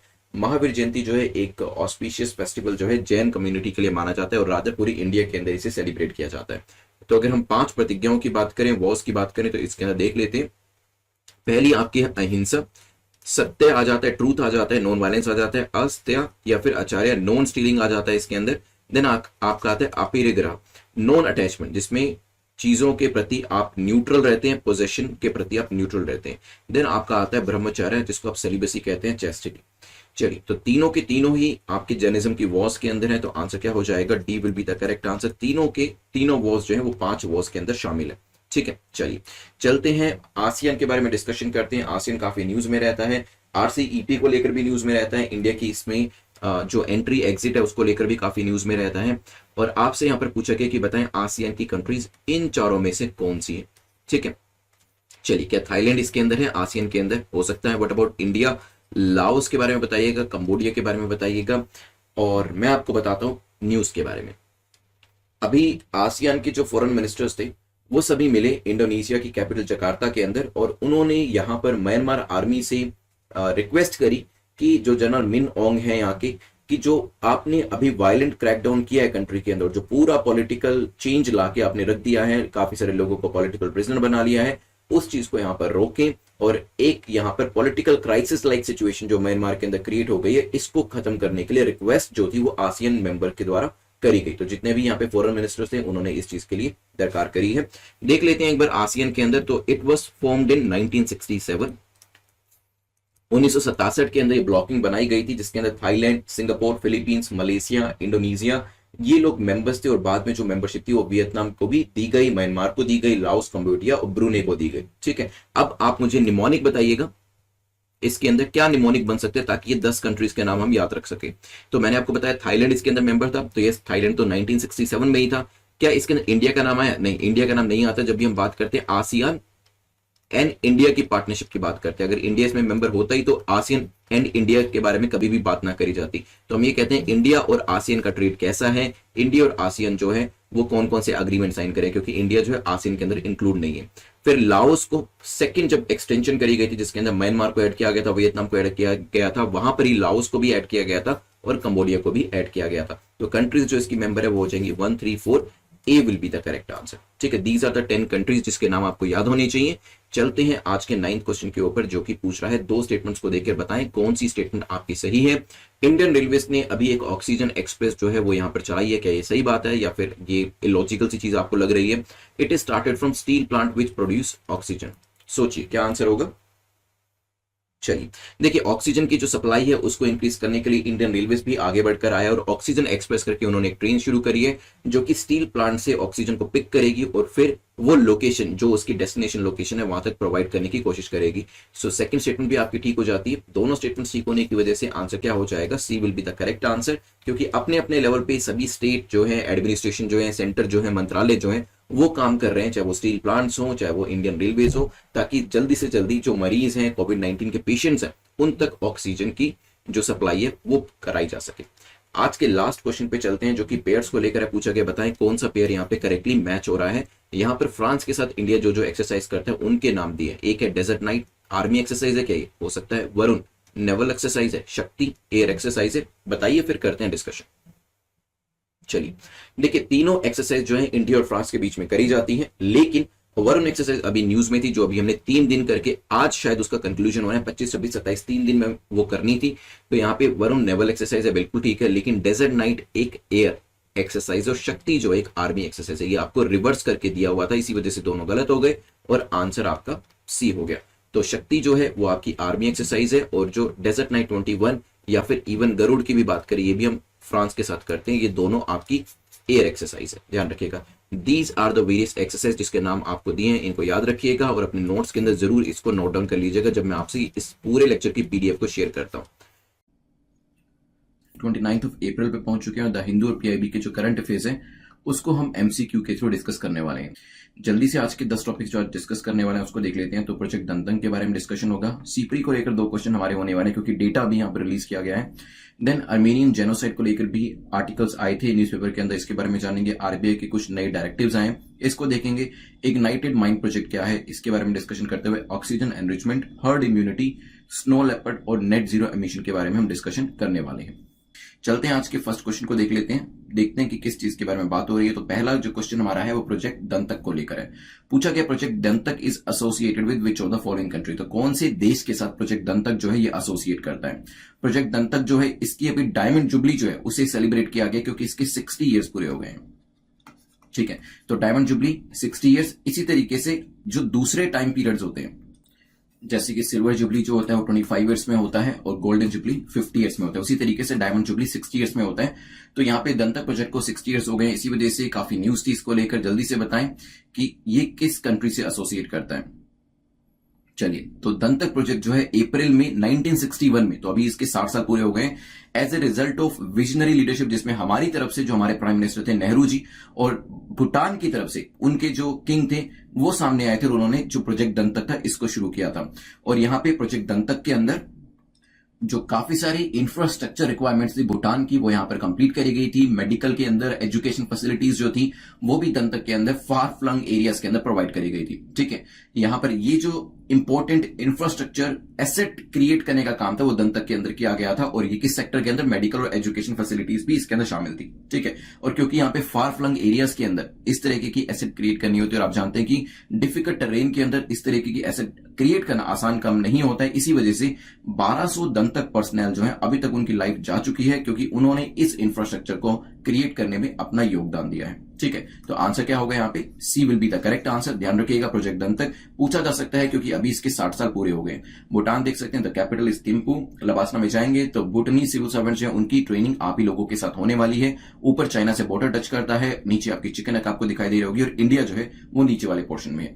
नेपाल से बॉर्डर यहाँ पे टच नहीं करता है, and it is a land locked country. चलते हैं सेकंड क्वेश्चन के ऊपर, जो कि सीपरी को लेकर है। सीपरी ने अभी एक रिपोर्ट निकाली जिसमें मिलिट्री एक्सपेंडिचर के बारे में यहां पर जानकारी दी, और कहा है कि इवन 2019 और 2020 के अंदर कोविड-19 जो था, तो दिसंबर 2019 से शुरू हुआ था, 2020 के अंदर खासतौर पे पूरे साल जो है कोविड का जो डैमेज था वो इकोनॉमी के ऊपर हमें देखने को मिला है। नेवरदलेस सीपरी की रिपोर्ट ने कहा है कि जो वेरियस कंट्रीज हैं ऑल ओवर द वर्ल्ड, उनका जो टोटल एक्सपेंडिचर है मिलिट्री के ऊपर वो ओवरऑल इंक्रीज हुआ। इवन दो वर्ल्ड इकोनॉमी एक डाउन टर्न में थी, फिर भी मिलिट्री एक्सपेंडिचर यहां पर इंक्रीज देखा गया है।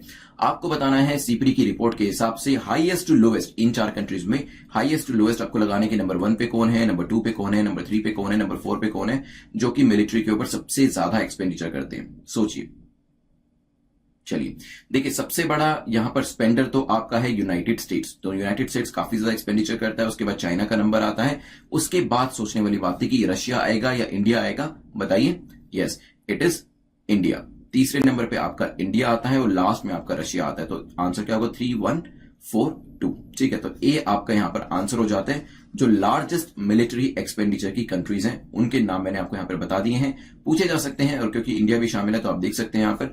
और यहां पर ट्रम्प की जो लास्ट ईयर की स्टेटमेंट है वो भी मैंने आपको यहां पर दे दी है। According to the latest data जो कि Stockholm International Peace Research Institute, जिसको कि शॉर्ट में सीपरी कहा जाता है, that is Stockholm International Peace Research Institute, उन्होंने मिलिट्री स्पेंडिंग का जो डेटा है वो यहां पर शो किया है कि कोविड-19 के टाइम पर भी मिलिट्री एक्सपेंडिचर जो है वो इंक्रीज हुआ है। इंडिया के मिलिट्री एक्सपेंडिचर की बात करें, वो हमारा एक्सपेंडिचर अराउंड $72.9 बिलियन के आसपास का देखा गया, and it accounted for 3.7% of the global military expenditure share. The total world के शेयर का 3.7% जो है वो इंडिया करता है। ठीक है, चलिए चलते हैं क्वेश्चन नंबर 3 को देख लेते हैं। क्वेश्चन नंबर 3 जो है पूछ रहा है, in which of the following country SIPRI was established in 1966। तो 1966 के अंदर सीपरी को बनाया गया था, लेकिन इसको कहां पर एस्टैब्लिश किया गया? तो बिकॉज सीपरी को लेकर न्यूज काफी आती रहती है और काफी कंट्रोवर्सीज भी क्रिएट होती है, क्योंकि यहां पर जो डेटा है वो कुछ इस तरीके का रहता है। तो सीपरी जो है एक थिंक टैंक है, एक इंडिपेंडेंट इंटरनेशनल इंस्टीट्यूट है, जो कि डेडिकेट किया हुआ है पूरे तरीके से कि आप कॉन्फ्लिक्ट को लेकर रिसर्च करो, आर्मामेंट्स को लेकर रिसर्च करो, आर्म कंट्रोल कैसे किया जा सकता है, डिसआर्मामेंट कैसे किया जा सकता है, इस चीज के ऊपर रिसर्च का काम जो है वो सीपरी को दिया गया है। इसे 1966 में, जैसे नाम में ही सीपरी में एस क्या है, मैंने अभी आपको बताया था सीपरी में एस क्या था, स्टॉकहोम। तो ये सीपरी जो था स्टॉकहोम में 1966 में क्रिएट किया गया था। स्टॉकहोम कहां पर है? स्वीडन के अंदर। So D is the correct answer. ठीक है, वेरियस टाइप का जो डेटा होता है वो सीपरी के द्वारा प्रोवाइड किया जाता है, उसके ऊपर एनालिसिस हो, रेकमेंडेशंस हो, ये सभी चीजें जो है वो सीपरी के द्वारा प्रोवाइड करी जाती है। So D will be the correct answer. ध्यान रखिएगा, थर्ड का आंसर आपका डी हो जाएगा। दिस इज द लोकेशन जो कि आपसे पूछी जा सकती है। हो सकता है सीपरी के बारे में डायरेक्टली ना पूछा जाए, लेकिन स्टॉकहोम के बारे में, स्वीडन के बारे में कहां कहां बॉर्डर टच हो रहा है, फिनलैंड, नॉर्वे, नॉर्वेजियन सी आपका ऊपर है, Atlantic ocean on the west side है, नॉर्थ सी है नीचे, नीचे आपका बाल्टिक सी भी है। तो मैप रिलेटेड क्वेश्चन जो है वो भी आपसे पूछा जा सकता है। चलते हैं नेक्स्ट क्वेश्चन के ऊपर। सीपरी से आगे बढ़ते हुए क्वेश्चन नंबर 4 को देख लेते हैं। पूछा गया कि 3 स्टेटमेंट्स देके आपसे पूछा, बताइए कौन सी स्टेटमेंट आपकी करेक्ट है। ठीक है, तो करेक्ट को आप सबसे पहले एक सर्कल में डालें। पहली स्टेटमेंट कहती है, Armenian genocide is called the first genocide of 20th century. तो अर्मेनियन जेनोसाइड जो है उसे 20वीं सेंचुरी का पहला जेनोसाइड माना जाता है। हो सकता है US has accused Turkey of such Armenian genocide. तो इसके अंदर अमेरिका ने टर्की को ब्लेम किया है कि इस जेनोसाइड के पीछे आप रिस्पॉन्सिबल हैं।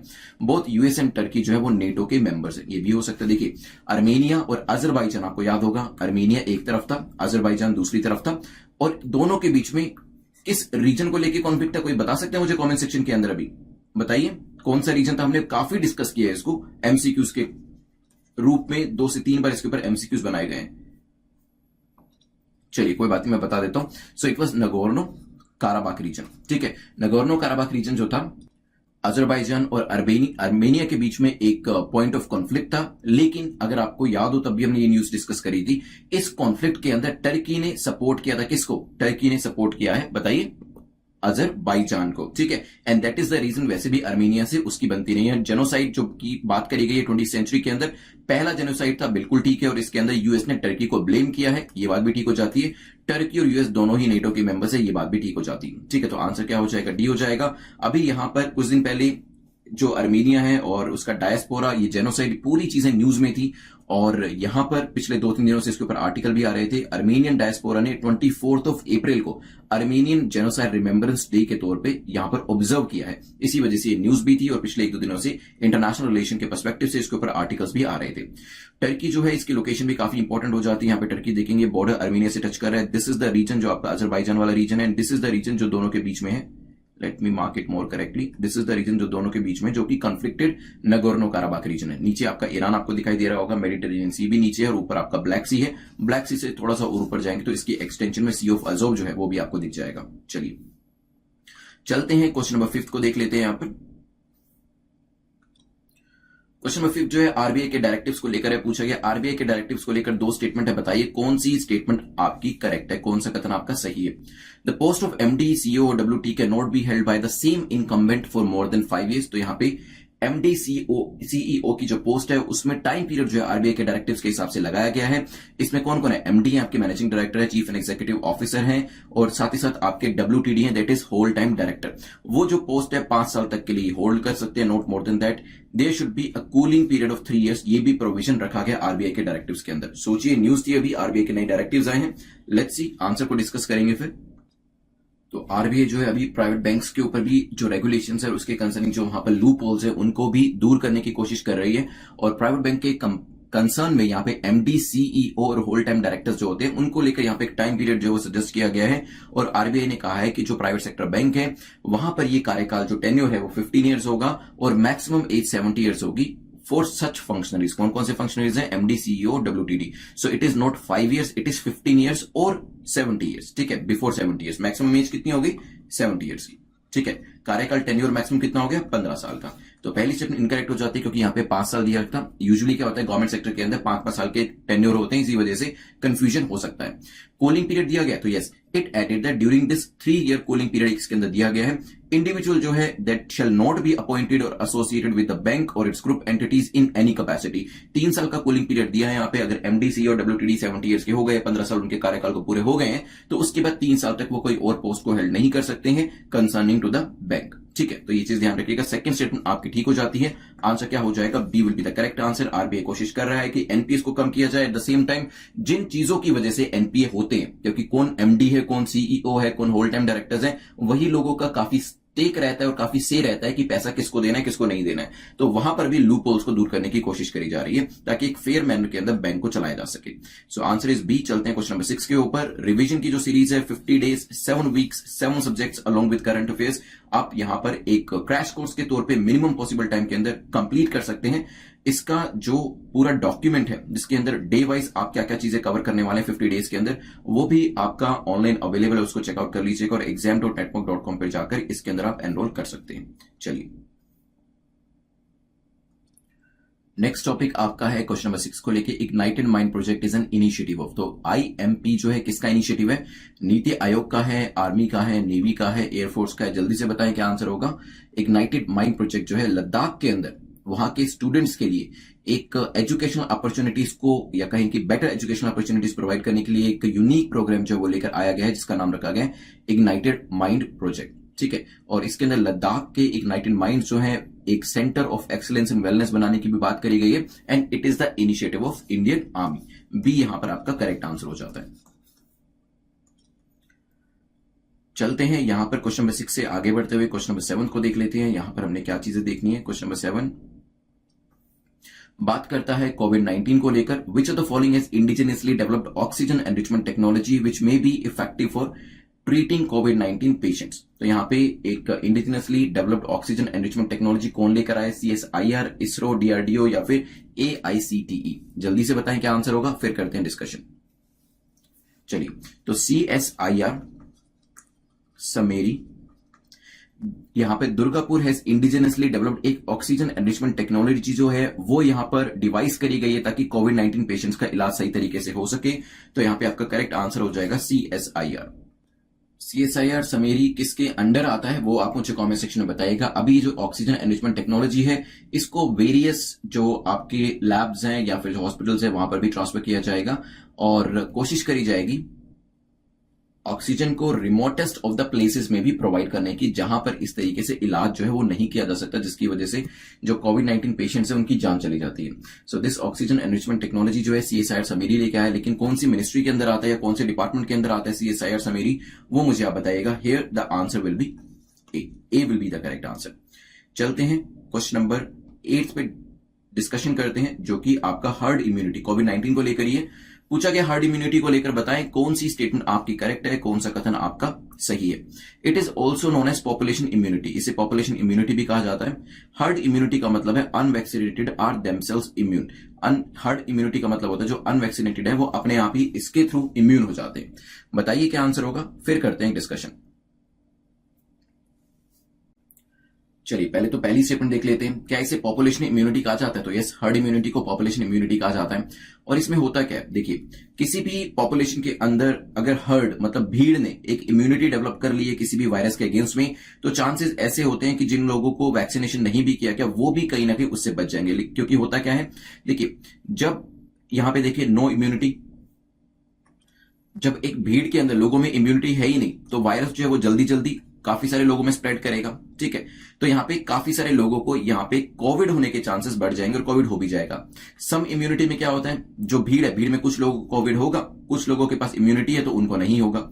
लेकिन हर्ड इम्यूनिटी में क्या होता है, जब काफी सारे लोगों ने इम्यूनिटी डेवलप कर ली, चाहे वो पैसिव तरीके से करी या एक्टिव तरीके से करी, चाहे कोविड पॉजिटिव होने के बाद करी या फिर वैक्सीनेशन के बाद करी, तो क्या होता है, तो जिन लोगों को वैक्सीनेट नहीं भी किया गया, तो अगर इस भीड़ में कुछ लोगों को कोविड होता भी है तो भी बाकी लोगों को ये जल्दी से स्प्रेड नहीं करेगा और उनको इंपैक्ट नहीं करेगा, क्योंकि हर्ड इम्यूनिटी ऑलरेडी डेवलप हो चुकी है, ठीक है। तो जब इम्यूनिटी नहीं होती है तो ये संक्रमण जो होता है एक व्यक्ति से दूसरे व्यक्ति में काफी जल्दी होता है, बट अदरवाइज हर्ड इम्यूनिटी के केस में this particular spread is very slow. चलिए आते हैं क्वेश्चन के ऊपर। हर्ड इम्यूनिटी मींस कि अनवैक्सीनेटेड आर देमसेल्व्स इम्यून, तो ऐसा नहीं है। हर्ड इम्यूनिटी डजंट मीन कि अनवैक्सीनेटेड या फिर जो इंडिविजुअल्स हैं जिनको प्रीवियसली ये वायरस इंपैक्ट कर चुका है वो अपने आप इम्यून हो जाएंगे। इंस्टेड हर्ड इम्यूनिटी मतलब ये होता है कि individuals are not immune but live in a community, जहां पे वैसे नंबर ऑफ लोग जो इंपैक्टेड है वो कम है। देखिए यहां पर अगर आप तीसरे केस में देखेंगे तो इस व्यक्ति को कोविड होने के चांसेस कम क्यों है इस व्यक्ति के कंपैरिजन में, ठीक है। आप यहां पे इस व्यक्ति को देखिए और इस व्यक्ति को देखिए, क्योंकि इसकी जो सोसाइटी है, let me just make some clear it down, इसकी जो सोसाइटी है इसके आसपास काफी सारे लोगों को कोविड हो चुका है, ठीक है, वो कोविड से सफर कर रहे हैं, तो इसको भी कांटेक्ट होने के कोविड के चांसेस काफी ज्यादा है। That is the first thing. Herd immunity में क्या होता है, जब यहां पर इसके आसपास लोगों के पास इम्यूनिटी डेवलप है तो डेफिनेटली नंबर ऑफ कोरोना के केसेस भी कम होंगे, और कोरोना के केसेस कम है तो इसकी प्रोबेबिलिटी किसी भी ऐसे व्यक्ति के कॉन्टेक्ट में आने की अपने आप कम हो जाती है, ठीक है। So that is the major reason, not कि अपने आप से ही यहां पर नंबर ऑफ केसेस जो वो कम होने लग जाते हैं, even though that is a partial factor, but major जो यहां पे रोल प्ले किया जाता है हर्ड इम्यूनिटी के अंदर वो ये है कि यहां पे individuals who are not immune but they live in a community, जो कि अपने आप में एक सेफ कम्युनिटी है जहां पे रिस्क जो है वो कम है, वो एक मेजर रोल रहता है इसके अंदर। आंसर क्या हो जाएगा, A will be your correct answer. चलते हैं क्वेश्चन नंबर 9 को देख लेते हैं। क्वेश्चन नंबर 9 हमारा बात करता है एक स्पीसीज को लेकर। स्नो लेपर्ड के बारे में पूछा है, काफी टाइम से न्यूज में आ रहा है, मैं आपसे ये भी पूछूंगा, मुझे बताइएगा स्नो लेपर्ड इंडिया के कौन कौन से राज्यों के अंदर मिलता है, क्योंकि मल्टीपल टाइम अपीयर कर रहा है ये पर्टिकुलर स्पीसीज आपका, तो इसका IUCN स्टेटस आपको पता होना चाहिए। द हिंदू के अंदर आर्टिकल आया था और वहां पर इसके बारे में बताया था, जहां पे अर्थ डे के बारे में डिस्कशन किया था और स्नो लेपर्ड के नेचुरल हैबिटेट के बारे में भी डिस्कशन हुआ था। सो स्नो लेपर्ड के बारे में बात करें, यहां पर इसका IUCN स्टेटस जो है वो आपका वल्नरेबल कैटेगरी है, ध्यान रखिएगा। कई बार डायरेक्टली ऐसे IUCN स्टेटस के ऊपर भी क्वेश्चन आ जाते हैं और वो उन स्पीसीज के ऊपर पूछे जाते हैं जो कहीं ना कहीं आपके न्यूज में अपीयर और रीअपीयर हो रहे होते हैं। चलते हैं आज के लास्ट क्वेश्चन के ऊपर, जो कि आपका है नेट जीरो एमिशन के बारे में। पूछा है नेट जीरो एमिशन के बारे में बताएं आपकी करेक्ट स्टेटमेंट कौन सी है, कौन सा कथन आपका यहां पर सही है। 3 स्टेटमेंट्स आपको दिए हैं, देख लेते हैं। पहली स्टेटमेंट कहती है it is also refer to as carbon neutrality, इसे कार्बन न्यूट्रलिटी के तौर पे भी जाना जाता है। It means that country would bring down its emission to zero by reducing the industrial production, emission zero कर दिया जाएगा इंडस्ट्रियल प्रोडक्शन को रिड्यूस करके, मतलब यहाँ पे इंडस्ट्री जो है उनके अंदर प्रोडक्शन के अंदर कमियां आएगी। It is a state in which a country's emission are compensated by absorption and removal of greenhouse gases from the atmosphere। तो इसमें क्या होता है, जितना एमिशन कर रहे हैं उसके कमेंसरेट में आप कॉम्पनसेशन भी करते हैं। मान लीजिए जैसे मैं आपको कहूं कि आपने यूपीएससी की तैयारी करी, आपको पता है कि दिन में आपको 6 आवर्स स्टडी जरूर करना है, ठीक है, लेकिन एक दिन आप 6 आवर्स की जगह सिर्फ 4 घंटे ही पढ़ पाए क्योंकि आपको एक जरूरी काम आ गया। तो नेक्स्ट डे आप क्या करेंगे, इस दिन के जो 2 घंटे आपके बचे हुए हैं, जो असाइनमेंट्स आपको इन 2 घंटों में कंप्लीट करने थे, वो आप क्या करेंगे, वो नेक्स्ट डे में 6 + 2 करके 8 आवर्स अगले दिन स्टडी करके उसे कंप्लीट कर लेंगे। जस्ट लाइक दैट, उसी तरीके का ये कॉन्सेप्ट है, सोचिए। चलिए, रिसेंटली द हिंदू में न्यूज थी, देयर इज एन आर्टिकल जो कि दिया गया था लीडर्स क्लाइमेट समिट को लेकर, वहां पर बात करी गई थी। इसके अंदर लीडर्स क्लाइमेट समिट में, जिसमें हमारे प्राइम मिनिस्टर ने भी शिरकत करी थी, कि नेट जीरो एमिशन जो है टारगेट वो कंट्रीज को सेट करने के लिए कहा गया था, और इवन इंडिया ने भी यहां पर अगर आप देखेंगे confederation of Indian industry CII ने, अगर आपने रेगुलर बेसिस पे MCQ फॉलो करे तो वहां पे मैंने आपको बताया था ये चीज, तो वहां पर उनके द्वारा 2050 को ईयर मार्क किया गया कि तब तक हम नेट जीरो हो जाएंगे, ठीक है। अब यहां पे चाइना जो है उन्होंने भी अपने नेट जीरो का जो टारगेट है वो सेट किया है। क्या सेट है वो टारगेट, वो मुझे बताइएगा। इंडिया का क्या टारगेट सेट हुआ है ये आप मुझे कमेंट सेक्शन में बताइएगा कि चाइना का नेट जीरो का क्या टारगेट है और हमारे यहाँ पे कॉन्फेडरेशन ऑफ इंडियन इंडस्ट्री ने कितना टारगेट सेट किया। चलिए एक चीज मैं आपकी हेल्प कर देता हूँ, चाइना का टारगेट मैं आपको बता देता हूँ, इट इज 2060, और हमारे यहाँ पे CII ने क्या टारगेट सेट किया वो मुझे आप कमेंट सेक्शन में जरूर बताइएगा। क्या ये कार्बन न्यूट्रलिटी होती है? बिल्कुल ठीक है। देखिए न्यूट्रल क्या होता है, ना प्लस है ना माइनस है, समवेयर इन बिटवीन जीरो है। That is called the carbon neutrality. अब इसमें है क्या, हम इंडस्ट्रियल प्रोडक्शन तो कम नहीं कर सकते, ये चीज आप ध्यान में रखिएगा, क्योंकि जब भी हम बात करते हैं हम इंडस्ट्री को खत्म करने की बात नहीं करते, हम इंडस्ट्री को बिल्कुल बंद करने की बात नहीं करते, रादर हम बात करते हैं कि बैलेंस कैसे बनाया जाए, कैसे हम डेवलपमेंट भी कर सके, ग्रोथ भी कर सके और उसे एक सस्टेनेबल मैनर में कर सके। तो जहां पर लिखा होता है हम इंडस्ट्रियल प्रोडक्शन को रिड्यूस करेंगे, वो पॉइंट वैसे भी हम कॉमन सेंस से एक्सक्लूड कर सकते थे, क्योंकि इंडस्ट्रियल प्रोडक्शन तो हम बढ़ाने की बात करेंगे, बट ये बात करेंगे कि इंडस्ट्रियल प्रोडक्शन एक सस्टेनेबल मैनर में किया जाए, ग्रीन तरीके से किया जाए, ताकि हमारे एनवायरमेंट पे कम से कम इंपैक्ट आए। ठीक है, तो यहां पे आप ये कह सकते हैं, जैसे कि आप यूपीएससी की तैयारी करते हैं, आप ये कहते हैं कि देखिए मैं 6 घंटे रोज पढ़ता हूं, इसको तो मैं कम नहीं कर सकता हूं। ठीक है, हालांकि मैं ये जरूर कर सकता हूं कि इन 6 घंटों के अंदर मैं क्वालिटी को इंप्रूव कर लूं। ठीक है, तो कुछ उसी तरीके की बात है। So it's a state in which country का जो एमिशन है वो वैसे का वैसे ही रहेगा, लेकिन उसको एब्जॉर्ब किया जाएगा। फॉर एग्जाम्पल, आप एमिशन तो कर रहे हैं, लेकिन वहां पर कोशिश करें कि वो ग्रीन आप एमिशन करें, ग्रीन प्रोडक्शन करें, ग्रीन बिल्डिंग्स बनाएं, ताकि एमिशन जो है वो धीरे धीरे थोड़ा सा कम भी हो जाए। और साथ ही साथ आप फॉरेस्ट को बना रहे हैं, आप पेड़ पौधे लगा रहे हैं, आप उसी कार्बन को एब्जॉर्ब करने के लिए नई नई टेक्नोलॉजी लेके आ रहे हैं, ताकि जितने भी एमिशन के लिए आप रिस्पॉन्सिबल है उसको एब्जॉर्ब भी कर पाए और एक नेट जीरो कंट्री आप बन पाए। ठीक है, तो यहां पर जैसे कोई इंडिविजुअल रिस्पॉन्सिबिलिटी लेता है, यहां पर मान लीजिए कि इंडिविजुअल कह रहा है कि मैं एक्स अमाउंट ऑफ CO2 जो है उसको एमिट करता हूं, लेकिन उस एक्स अमाउंट CO2 को एमिट करने के बाद मैं उतना ही पैसा पेड़ों को लगाने में भी लगाता हूं, ताकि उस CO2 को, इक्वल अमाउंट ऑफ CO2 को एब्जॉर्ब भी कर लिया जाए, समथिंग लाइक दैट। उसी तरीके से कंट्री जो है इस तरीके से नेट जीरो बनने वाली है। आंसर क्या हो जाएगा, B will be the correct answer. China का टारगेट ईयर 2060 है, लेकिन CII ने क्या यहां पे टारगेट ईयर दिया है वो मुझे बताइएगा। करंट अफेयर्स की सीरीज में 30th of April पे हम पहुंच चुके हैं, और यहाँ पे द हिंदू और PIB के करंट अफेयर्स आज हम कवर करने वाले हैं थ्रू MCQs। एक बार टॉपिक्स देख लेते हैं जो आज हम डिस्कस करने वाले हैं। तो सबसे पहले सप्लाई चेन रेजिलियंस इनिशिएटिव के बारे में जानेंगे, SCRI के बारे में, फिर आर्म फोर्सेस एक्सरसाइज के बारे में हमारा एक क्वेश्चन रहने वाला है, साहेल रीजन के बारे में जानेंगे, CD वैल्यू क्या होती है कोविड के अंदर, इसके बारे में डिस्कशन होगा। देन हम लार्ज एरिया सर्टिफिकेशन के बारे में जानेंगे, सऊदी अरेबिया के बॉर्डर को डिस्कस करते हुए लिक्विड मेडिकल ऑक्सीजन के बारे में डिस्कशन करेंगे। फाइनली JLN न्यूज में था, इसके बारे में जानेंगे, DSRV क्या है, और एक ईयर ऑफ एस्टैब्लिशमेंट को लेकर भी हमारा क्वेश्चन होने वाला है। चलिए आज के पहले क्वेश्चन पे चलते हैं। The first question talks about SCRI, this is supply chain resilience initiative. पूछा गया है कि कौन कौन सी कंट्रीज इस SCRI के अंदर शामिल है। ठीक है, यहाँ पे इंडिया का नाम दिया है, जापान का नाम दिया है, ऑस्ट्रेलिया का नाम दिया है, और आपको करेक्ट आंसर यहां पर देना है। सोचिए। चलिए देखिए, कुछ महीने पहले US और चाइना का कॉन्फ्लिक्ट चल रहा था, और इसकी वजह से काफी सारी दूसरी कंट्रीज जो थी उनको सप्लाई के इश्यूज आ रहे थे, और वैसे भी ये देखा गया है कि चाइना और US के ऊपर डिपेंडेंसी काफी ज्यादा हो गई, और इसी वजह से, और खासतौर पे चाइना के ऊपर, यहाँ पर जापान जो है वो एक इनिशिएटिव के साथ आया था, और जिसमें उसने इंडिया और ऑस्ट्रेलिया को भी शामिल किया, और बाकी सभी जो कंट्रीज हैं इंडियन ओशन की, इंडो पैसिफिक की, उसको भी न्योता दिया कि आप भी इस सप्लाई चेन रेजिलियंस इनिशिएटिव को ज्वाइन कर सकते हैं, ताकि जो एक ओवर डिपेंडेंसी चाइना के ऊपर क्रिएट हो गई है वो खत्म करी जा सके। अदरवाइज क्या होता है, चाइना किसी चीज को, मान लीजिए API को सप्लाई करने से मना कर देता है, तो सामने वाली कंट्री का पूरा बिजनेस जो है वो ठप पड़ जाता है। तो इस चीज को रोकने के लिए ही SCRI जो है ये जापान का इनिशिएटिव है, ताकि एक रेजिलियंस जो है सप्लाई के अंदर एक ऑल्टरनेटिव सप्लायर जो है उसको ढूंढा जाए। ऐसा नहीं होना चाहिए कि पूरे वर्ल्ड के पास एक ही सप्लायर है, that is China, rather alternative mechanism जो है वो यहाँ पर बनाए जा रहे हैं, और चाइना के ऊपर डिपेंडेंसी अपनी खत्म करी जा रही है। At the moment India, Japan, Australia जो है वो इसमें मेंबर्स हैं, so D will be your correct answers. लेकिन आने वाले टाइम में बहुत सारी दूसरी कंट्रीज भी जो है इसको ज्वाइन करने वाली है। चलिए, सो यहां पर आंसर आपका डी हो जाएगा। चलते हैं यहां पर सेकंड क्वेश्चन के ऊपर, जो कि एक्सरसाइजेस को लेकर है। देखिए, बीच में फ्रांस के साथ जितनी भी हमारी एक्सरसाइज थी, लार्जली हमने उसको कवर किया था थ्रू MCQ, क्योंकि यहां पे जो क्वेश्चन था वो एक एक्सरसाइज को लेके, इंडो फ्रांस की एक एक्सरसाइज 25 अप्रैल से 27 अप्रैल में कंक्लूड करी गई थी। इसी वजह से फ्रांस के साथ हम जितनी भी एक्सरसाइज करते थे वो हमने वहां पर कवर कर ली थी। अब यहां पर आपसे पूछा गया है विच ऑफ द फॉलोइंग स्टेटमेंट, या कहें कि पेयर्स जो है वो यहां पर करेक्ट है अबाउट द एक्सरसाइजेस। आपके सामने 3 एक्सरसाइज के नाम दिए जो कि हम एक पर्टिकुलर कंट्री के साथ करते हैं, और उसके सामने दिए कि ये किस नेचर की एक्सरसाइज है।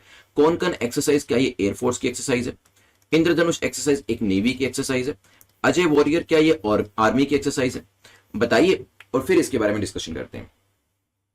चलिए देखिए, अगर हम कॉन्कन की बात करते हैं, Konkan is a naval exercise, तो ये तो पहला पेयर तो इनकरेक्ट हो जाता है।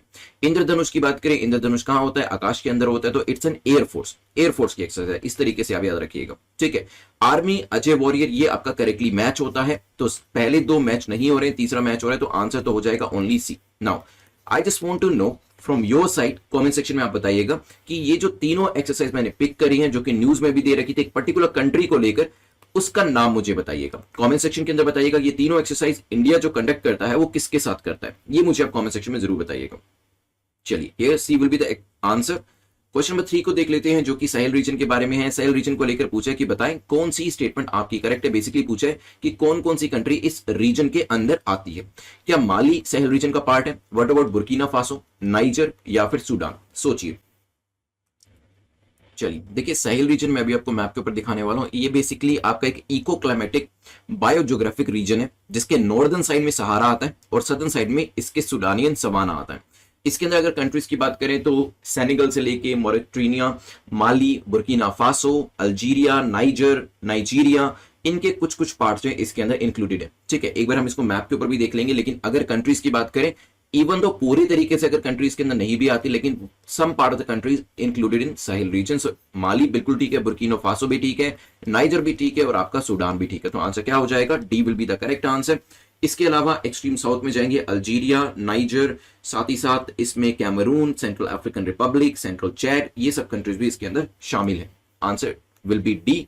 एक बार मैप के ऊपर देख लीजिए, ऊपर आपका सहारा रीजन है और नीचे आपका जो सुडानियन सवाना है वो रीजन है। This is the Sahel region, जैसे कि ये बीच में दिखाया हुआ है। This is Sahara desert. ठीक है, चलिए चलते हैं क्वेश्चन नंबर 4 को देखते हैं। व्हाट इज सीटी वैल्यू एसोसिएटेड विद? सीटी वैल्यू किस चीज से एसोसिएट करती है? क्या ये कोविड से एसोसिएट करती है, सैटेलाइट से, ऑक्सीजन कॉन्सेंट्रेटर से, या फिर नन ऑफ द अबव? बताइए। अभी रिसेंटली न्यूज में काफी ज्यादा है, इसी वजह से क्वेश्चन बनाया गया है। सोचिए क्या आंसर होगा, फिर डिस्कशन करेंगे। चलिए, तो यहां पे सीटी वैल्यू आपकी जो एसोसिएट करती है वो कोविड टेस्ट से करती है। So A will be the correct answer. Among various scientific terms, कोविड-19 की जो बाहर निकल के आई उसमें आरटीपीसीआर लोगों को पता चला, अलग अलग टर्मिनोलॉजीज निकल के आ रही थी। सीटी वैल्यू भी उसमें से एक टर्म है, जो कि कोविड टेस्ट जब होता है, जब कोई भी व्यक्ति कोविड पॉजिटिव निकलता है तो उसको उसकी सीटी वैल्यू का पता चलता है। नाउ सीटी वैल्यू जो आपके आरटीपीसीआर गोल्ड स्टैंडर्ड टेस्ट है, उसमें टेस्ट के अंदर ये वैल्यू लिखी हुई आती है। और ICMR, Indian council of medical research के हिसाब से अगर किसी भी इंडिविजुअल की सीटी वैल्यू 35 से ज्यादा है तो उसका टेस्ट जो होगा वो कोविड नेगेटिव आएगा।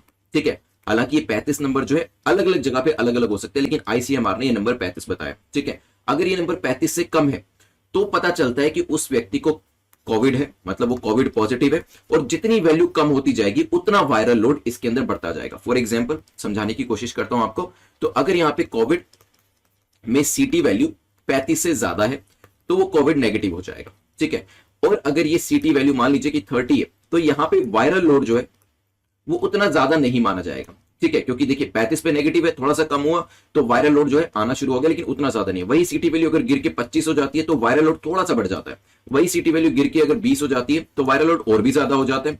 वही सीटी वैल्यू गिर के अगर 15 हो जाती है तो वायरल लोड और भी ज्यादा हो जाता है। इस तरीके से जितनी सीटी वैल्यू कम होगी उतना वायरल लोड ज्यादा होगा। ठीक है, तो ये चीज ध्यान रखिएगा, सीटी वैल्यू ज्यादा है इट मींस वायरल लोड कम है, और 35 के ऊपर है तो वायरल लोड को 0 ही मान लिया जाता है, मतलब वहां पे कोविड नेगेटिव बता दिया जाता है। लेकिन सीटी वैल्यू जितनी कम होती जाएगी उतना वायरल लोड जो है वो ज्यादा होता जाएगा, मतलब कम सीटी वैल्यू जो है वो अच्छी नहीं मानी जाएगी। CT value refers to the number of cycles after which the virus can be detected. तो फॉर एग्जांपल अगर किसी की सीटी वैल्यू 15 है, इट मींस 15 साइकिल्स के बाद उसकी बॉडी के अंदर जो वायरस है उसको डिटेक्ट किया गया। अगर किसी की सीटी वैल्यू 15 की जगह 25 है, इट मींस 25 साइकिल के बाद उसकी बॉडी के अंदर जो वायरस है उसको डिटेक्ट किया गया। मतलब कितनी कम अगर साइकिल है उतना ज्यादा बार वायरस को डिटेक्ट किया गया, इट मींस वायरल लोड जो है वो ज्यादा है, मतलब उसकी बॉडी में जो ये वायरस है वो ज्यादा है, उसका क्वांटम ज्यादा है। ठीक है, कुछ इस तरीके से इसे समझने की कोशिश करिएगा।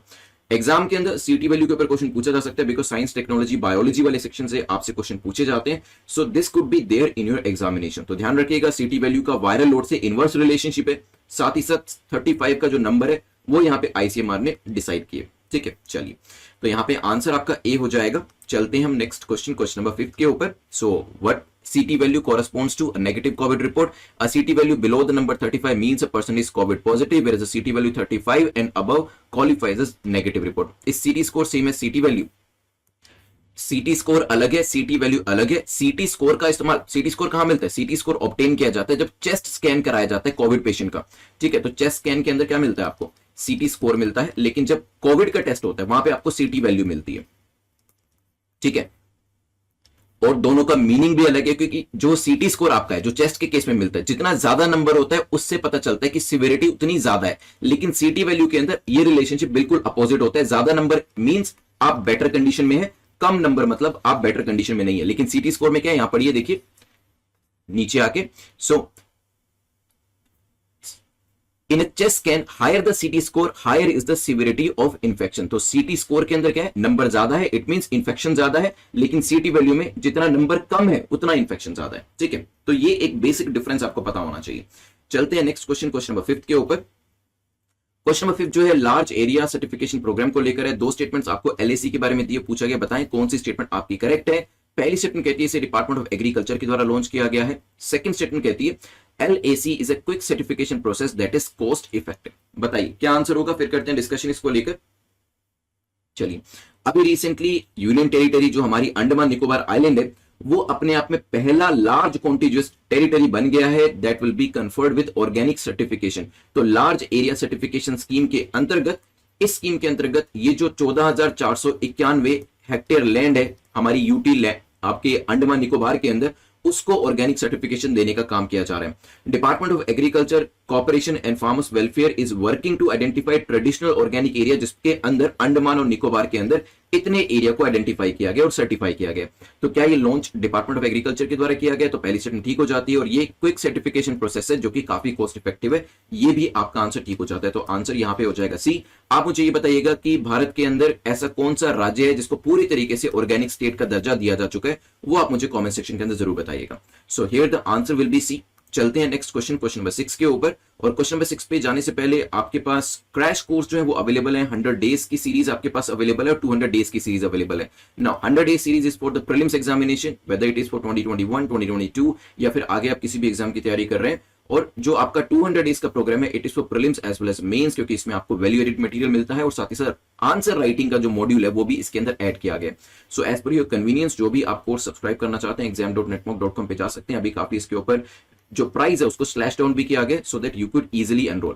अगर आप 2022 की तैयारी कर रहे हो और बिल्कुल भी आपको नॉलेज नहीं है यूपीएससी एग्जाम एनसीईआरटीज के बारे में, नहीं पढ़ा है एनसीईआरटीज को भी, then you can go for mission UPSC 2022, क्योंकि यहां पे बिल्कुल जीरो से आपको शुरू कराया जाता है और फिर आपको 100 तक लेकर जाया जाता है। चलिए चलते हैं नेक्स्ट क्वेश्चन के ऊपर। क्वेश्चन नंबर 6 को देख लेते हैं, which is concerning Saudi Arabia. पूछा गया है the border of Saudi Arabia touch which other countries border. तो सऊदी अरेबिया का बॉर्डर किस दूसरी कंट्री के बॉर्डर को टच करता है। सऊदी अरेबिया कंट्री अभी न्यूज में थी, इसी वजह से मैप का एक क्वेश्चन यहां पे बनाया गया। यहां पे ऑप्शन दिए Iran, Iraq, Qatar and UAE. आपको बताना है कि कौन कौन सी कंट्री का बॉर्डर जो है वो सऊदी अरेबिया के द्वारा टच किया जाता है। चलिए तो बताइए सऊदी अरेबिया का बॉर्डर जो है किस किस कंट्री से टच करता है। क्वेश्चन नंबर 6 के अंदर बिल्कुल ऑप्शंस को ध्यान से देखिएगा। There is a jumble, there is a randomisation जो यहाँ पे आपके ऑप्शंस का किया गया है। UAE, Iraq, Qatar, Iran, 4 option आपके सामने हैं। लेट्स सी कितने लोग इसमें आंसर कर पाते हैं। मैप रिलेटेड आपका क्वेश्चन है। आई होप आप मैप जो है कम से कम 5 से 10 मिनट रोज कर रहे होंगे, because this is an important exercise जो कि आपको एग्जाम के अंदर मैप रिलेटेड क्वेश्चन को सोल्व करने में हेल्प कर सकता है। अगर 5 से 10 मिनट नहीं दे रहे हैं तो प्रॉब्लम हो जाएगी, क्योंकि लास्ट में फिर मैप को एक साथ करने में थोड़ी सी परेशानी होती है। चलिए तो रिसेंटली सऊदी अरेबिया ने सऊदी ग्रीन इनिशिएटिव जो है उसको and the middle east green initiative को यहां पर लाए हैं, वो क्लाइमेट चेंज को कॉम्बैट करने के लिए। तो अब सऊदी अरेबिया जो है इंफ्रास्ट्रक्चर से आगे बढ़ते हुए, ऑयल सेक्टर से आगे बढ़ते हुए ग्रीन इनिशिएटिव जो है उसको भी लॉन्च कर रहा है, ताकि क्लाइमेट चेंज का भी ध्यान रखा जा सके और जो थ्रेट है क्लाइमेट चेंज का उसको भी कहीं ना कहीं कम किया जा सके। अगर हम बात करें तो एक बार मैप के ऊपर देख लेते हैं। तो यहाँ पे सऊदी अरेबिया आपको दिख रहा है और ऊपर देखेंगे तो जॉर्डन जो है वो टच कर रहा है, इराक आपको यहाँ पे दिख जाएगा, आपको कुवैत आपको दिख जाएगा, यहाँ पे कतर जो है ये भी आपका टच होता हुआ दिख जाएगा, यूएई, ओमान भी आपको दिख रहा है, ओमान के साथ नीचे यमन भी दिख रहा है। नीचे जाएंगे तो यहाँ पर ये टचिंग नहीं हो रही है, लेकिन ईरान जो है ईरान टच नहीं कर रहा है। सो अगर आप देखेंगे right from Iraq, Jordan, Kuwait, Oman, Qatar, UAE और यमन जो है वो टच कर रहा है, बाकी कोई भी कंट्री टच नहीं कर रही है। It means UAE, Qatar, sorry Iran, just a second, UAE, Iraq, Qatar जो है वो टच कर रहा है, ईरान इज नॉट टचिंग। तो आंसर क्या हो जाएगा, B will be the correct answer, ध्यान रखिएगा। ठीक है, सो यहाँ पे वैसे भी ईरान सऊदी अरेबिया जो है उतना ज्यादा दोनों के बीच में बनती नहीं है, कॉन्फ्लिक्ट जो है वो चलता रहता है। इस तरीके से भी आप याद रख सकते हैं कि that's why they are not touching. ठीक है, चलिए चलते हैं क्वेश्चन नंबर 7 को देखते हैं, जो कि लिक्विड मेडिकल ऑक्सीजन को लेकर है। एलएमए को लेकर पूछा है कि बताएं कौन सी स्टेटमेंट आपकी करेक्ट है, कौन सा कथन आपका सही है। ये एक हाई प्योरिटी ऑक्सीजन सूटेबल है जो कि ह्यूमन बॉडी के लिए यूज करी जा सकती है, लेकिन ये कैरेक्टरिस्टिक जरूर देखिएगा, काफी ज्यादा प्योर है। ठीक है, the world health organisation include this on their list of essential medicine. क्या ये एसेंशियल मेडिसिन की लिस्ट में हो सकती है डब्ल्यूएचओ की? मे बी नॉट, सोचिएगा, काफी न्यूज में है लिक्विड मेडिकल ऑक्सीजन, क्योंकि अभी जो crisis like situation second wave of Covid की वजह से चल रही है, इसके अंदर सरकार ने कहा है, राज्य सरकारों को, इवन सुप्रीम कोर्ट ने भी कहा है, जो आपकी वेरियस कंपनीज हैं कि जहां जहां पर भी आप लिक्विड ऑक्सीजन को प्रोड्यूस कर सकते हो करो, और यहाँ पे हॉस्पिटल्स को प्रोवाइड करो, उसको लिक्विड मेडिकल ऑक्सीजन के अंदर कन्वर्ट करके, ताकि वो पेशेंट्स जो है वो यूज कर सके डायरेक्टली और उनकी जान जो है वो बचाई जा सके। ठीक है, अगर हम एलएमओ की बात करते हैं तो जो जरूरत पड़ी है ऑक्सीजन की वो सेकंड वेव के बाद पड़ी है। फर्स्ट वेव में उतना ज्यादा सर्ज जो था वो नहीं देखा गया था। इंडिया का जो डेली प्रोडक्शन है वो 7100 मैट्रिक टन के आसपास है। ठीक है, डेली प्रोडक्शन कैपेसिटी जो इंडिया की है वो 7100 मैट्रिक टन के पास है, और ये जो है इस्तेमाल करी जाती है इंडस्ट्रियल सेक्टर में, सबमरीन्स में, आपके डिफेंस सेक्टर के अंदर यूज करी जाती है। Due to the crisis the production has been increased to 8922, तो ये अब इंक्रीज होके 8922 मैट्रिक टन कर दी गई है, and approximately daily cell 7017। Domestic production जो है उसको यहां पर धीरे धीरे और भी फर्दर इंक्रीज किया जा रहा है, क्योंकि ये देखा गया है कि इवन तो प्रोडक्शन इंक्रीज किया गया उसके बाद भी लोग जो है इसको स्टोर कर रहे हैं फ्यूचर पर्पस के लिए, जिसकी वजह से पेशेंट्स जो है उन बेचारों तक जो आपकी ऑक्सीजन है वो नहीं पहुंच पा रही है। India appears to be producing sufficient oxygen to meet the current need, और इसी वजह से जो आपके ट्रांसपोर्टेशन के भी इश्यूज हैं उनको धीरे धीरे रिजोल्व किया जा रहा है, ताकि जो हमारे पास ऑक्सीजन अवेलेबल है अगर वो सफिशिएंट है भी सही, तो कम से कम वो जो यूजर है इसका उस तक पहुंचाई तो जाए, क्योंकि तभी तो उसका फायदा होगा। अगर आपने ऑक्सीजन जो है वो इनफ मात्रा में प्रोड्यूस कर भी ली, लेकिन वो अगर रोगी तक पहुंचती नहीं है टाइम पे, तो उसका कोई भी पर्पस नहीं रह जाता। क्या ये हाईली प्योर ऑक्सीजन होती है जो कि ह्यूमन बॉडी के अंदर यूज करी जाती है? बिल्कुल ठीक है। WHO include this in their essential medicine list, क्या अपनी एसेंशियल मेडिसिन लिस्ट के अंदर वो डालता है? तो यस, ये स्टेटमेंट भी आपकी ठीक हो जाती है। आंसर क्या होगा? C will be the correct answer, क्योंकि दोनों स्टेटमेंट्स यहाँ पर ठीक हो जाती है। लेकिन इसके अलावा कुछ और चीजें मैं आपको LMO के बारे में बताता हूं जो कि आपको जानकारी होनी चाहिए, एग्जाम के अंदर आपसे पूछी जा सकती है। इनके साथ इशू ये है कि इनको स्टोरेज करने में थोड़ा सा इशू रहता है, बिकॉज इसको क्रायोजेनिक टैंकर्स के अंदर स्टोर करना पड़ता है। दीज टैंकर्स ये जो मेडिकल ऑक्सीजन को स्टोर करते हैं, यहाँ पर जो तापमान रहता है -180 डिग्री का रहता है, और ये जो एक टैंकर है जिसके थ्रू इसको इस पर्टिकुलर टेम्परेचर के ऊपर एक जगह से दूसरी जगह पहुंचाया जा सकता है, उसकी कीमत जो अराउंड 50 लाख के आसपास रहती है। तो बहुत सारे जो कंपनीज है वो इसमें इन्वेस्ट करने के लिए रेडी भी नहीं है, बिकॉज दे नो कि सेकंड वेव जैसे ही खत्म होगी ये जो इतनी बड़ी इन्वेस्टमेंट वो करेंगे वो उनकी वेस्ट हो जाएगी। दैट्स वाई जो कंपनीज है इवन वो भी इतनी बड़ी इन्वेस्टमेंट करने से डर रहे हैं, और यहां पर नुकसान जो है वो लोगों का हो रहा है। चलते हैं नेक्स्ट क्वेश्चन के ऊपर। अब नेक्स्ट क्वेश्चन के बारे में भी देख लेते हैं। यहाँ पे क्वेश्चन नंबर 8 जो है JLN को लेकर है। JLN को लेकर पूछा है कि बताएं कौन सी स्टेटमेंट इसके बारे में करेक्ट है। बेसिकली पूछा which of the following region India as a joint logistic node, तो इंडिया में कहां पे JLN एग्जिस्ट करता है। तो जॉइंट लॉजिस्टिक नोड क्या होता है वो भी जानेंगे, और कहां पे एग्जिस्ट करता है मीनवाइल आप मुझे बताइएगा, क्योंकि अभी हमारे जो CDS है, chief of defence staff general Bipin Rawat ji जो हैं उन्होंने ऑपरेशनलाइज किया है एक JLN जॉइंट लॉजिस्टिक नोड, और वो कहां पे किया वो तो बताऊंगा ही, बाकी जगह कहां पे एग्जिस्ट करता है वो भी मैं आपको बताने वाला हूं। नाउ CDS जो है he is that rank of a 4 star general, ठीक है, जिनकी सैलरी और बेनिफिट जो होते हैं वो आपके जो सर्विस चीफ होते हैं उनके बराबर ही होते हैं। रिटायरमेंट एज जो CDS की कितनी होती है, रिटायरमेंट एज CDS की 65 ईयर्स, ठीक है, which is 3 years more than the retirement age of 3 service chief. ये चीज ध्यान रखिएगा। Now come back to the question, बताइए कहां पे हमारे JLN नोट्स हैं। तो हमारा JLN नोट्स जो मुंबई में अभी इसको एक इनॉग्रेशन जो है वो किया गया, ऑपरेशनलाइज किया गया है मुंबई के अंदर। तो पहली जो यहाँ पे सिटी है वो तो आपकी करेक्ट हो जाती है। इसके अलावा गुवाहाटी एंड पोर्ट ब्लेयर में ये ऑलरेडी एग्जिस्ट करते हैं, so A will be the answer. Delhi में ये नहीं है। अब ये JLN होता क्या है, देखिए JLN जो है एक इंटीग्रेटेड लॉजिस्टिक जो है वो आर्म फोर्सेस को प्रोवाइड करता है। तो लॉजिस्टिक के अंदर क्या होगा, उनका एम्यूनिशन प्रोवाइड करना, उनका राशन प्रोवाइड करना, फ्यूल अगर उनको चाहिए होता है वो प्रोवाइड करना, उनके जनरल स्टोर्स की जो आइटम्स होती हैं, या फिर ट्रांसपोर्टेशन, एविएशन, क्लोथिंग, ये सब चीजें जो उनको चाहिए होती है उसके कंसर्निंग लॉजिस्टिक प्रोवाइड करने का काम जो है JLN के द्वारा, जॉइंट लॉजिस्टिक नोड के द्वारा किया जाता है, ठीक है, जो कि अभी मुंबई में एक ऑपरेशनलाइज किया गया। आंसर आपका हो जाएगा ए। चलते हैं हम अपने नेक्स्ट क्वेश्चन नंबर 9 के ऊपर, जो कि DSRV को लेकर है। अब यहां पर पूछा गया DSRV को लेकर 4 स्टेटमेंट दिए हैं, आप बताएं कौन सी स्टेटमेंट आपकी करेक्ट है। ये कोई सबमरीन रेस्क्यू सिस्टम है, या फिर कोई शिप रेस्क्यू सिस्टम है, ये कोई एयरक्राफ्ट रेस्क्यू सिस्टम है, या फिर एक स्पाई ड्रोन सिस्टम है, बताइए। DSRV बेस्ट आंसर आपको चूज करना है। द हिंदू की न्यूज थी, चलिए, सो इसका फुल फॉर्म है डीएसआरवी का, डीप सबमर्जेंस रेस्क्यू वेसल। अब एग्जाम में फुल फॉर्म नहीं आएगी, क्योंकि अगर फुल फॉर्म दे दी जाती है तो वहां पर जो बेस्ट आंसर है उसको चूज करने में आपको आसानी हो जाएगी, ठीक है। सो डीप सबमर्जेंस, काफी डीप जाके सबमर्ज करता है, पानी के नीचे जाता है और उसके जाके नीचे जाके रेस्क्यू करता है। जो पानी के नीचे जाके रेस्क्यू कर रहा है तो इसका ड्रोन से कोई लेना देना नहीं है, एयरक्राफ्ट से कोई लेना देना नहीं है, शिप से कोई लेना देना नहीं है, it is associated with submarine. The Indian navy इन्होंने क्या किया, इन्होंने एक DSRV, deep submergence rescue vessel जो है विशाखापट्टनम से, उसे यहां पर रिलीज किया to support the Indonesian navy. तो यहां पे इंडोनेशियन नेवी के आप जानते हो कि एक सबमरीन जो है वो मिसिंग हो गई है, जिसका नाम क्या है, जिसका नाम है KRI नांगला, ठीक है। और इसी मिसिंग सबमरीन को ढूंढने के लिए इंडिया जो है वो इंडोनेशिया की हेल्प करने के लिए आ गया है, और इस वजह से ये डीएसआरवी को लेकर आया गया है। आंसर यहां पे क्या हो जाएगा, A will be your correct answer. चलते हैं आज के लास्ट क्वेश्चन के ऊपर। लास्ट क्वेश्चन इस क्वेश्चन नंबर 10 बात कर रहा है arrange the following according to the year of establishment. तो अब जानते हैं Paris agreement, Ramsar convention, Kyoto protocol काफी न्यूज में रहते हैं। अभी पेरिस एग्रीमेंट को लेकर न्यूज थी, क्लाइमेट समिट को लेकर द हिंदू के अंदर मेंशन किया गया था, और आपको बताना है यहाँ पे कि ईयर ऑफ एस्टेब्लिशमेंट क्या है। पेरिस एग्रीमेंट पहले आया, रामसर कन्वेंशन, क्योटो प्रोटोकॉल, इनको आपको सबसे अर्ली, सबसे पुराने और फिर धीरे धीरे चलते हुए क्रोनोलॉजिकल ऑर्डर के अंदर लगाना है। तो सबसे पुराने से सबसे नए में लगाना है। पहले कौन आया था, फिर कौन आया था, फिर कौन आया था, बताइए। चलिए देखिए, पेरिस एग्रीमेंट, क्योंकि ये नंबर 1 पे, इसको देख लेते हैं पहले। ये तो 2016 में आया था, ठीक है, 2015-16 कह सकते हैं, 15 दिसंबर 16 के अंदर। Kyoto protocol was adopted in Kyoto Japan in December 1997, ठीक है। तो ये भी काफी पहले आया था। It came into force in 2005। Ramsar convention की बात करते हैं, this is a very old convention. किसके ऊपर है, वेटलैंड्स के ऊपर, जिसको 1971 के अंदर साइन किया गया था ईरानियन सिटी रामसर के अंदर, और ये 1975 में फोर्स में आई थी, ठीक है। जैसे ये 1997 में जो था, इसके बारे में इसको अडॉप्ट किया गया था, और 2005 के अंदर ये फोर्स में आया था। तो सबसे पुराना कौन सा हुआ, सबसे पुराना आपका हुआ रामसर कन्वेंशन, ठीक है। उसके बाद क्योटो प्रोटोकॉल, उसके बाद पेरिस एग्रीमेंट, मींस 231।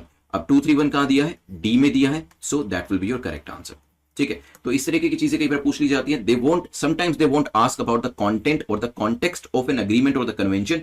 दे में आस्क, ये 3-4 कन्वेंशन जो है आपको दे दी, और सारी जो जितनी भी कन्वेंशन और एग्रीमेंट होंगे वो ऐसे ही होंगे जो आपने ऑलमोस्ट मंथली बेसिस पे, वीकली बेसिस पे न्यूज़पेपर में पढ़े ही होंगे। जैसे पेरिस एग्रीमेंट है, मंथ में 1-2 बार तो आ ही जाता है, आपको पढ़ने को मिल ही जाता होगा। इवन रामसर कन्वेंशन भी महीने में 2-3 बार आपको पढ़ने को मिलता है। क्योटो प्रोटोकॉल के बारे में भी 1 या 2 बार जिक्र हो जाता है महीने में, न्यूज़पेपर में, किसी न किसी न्यूज के अंदर।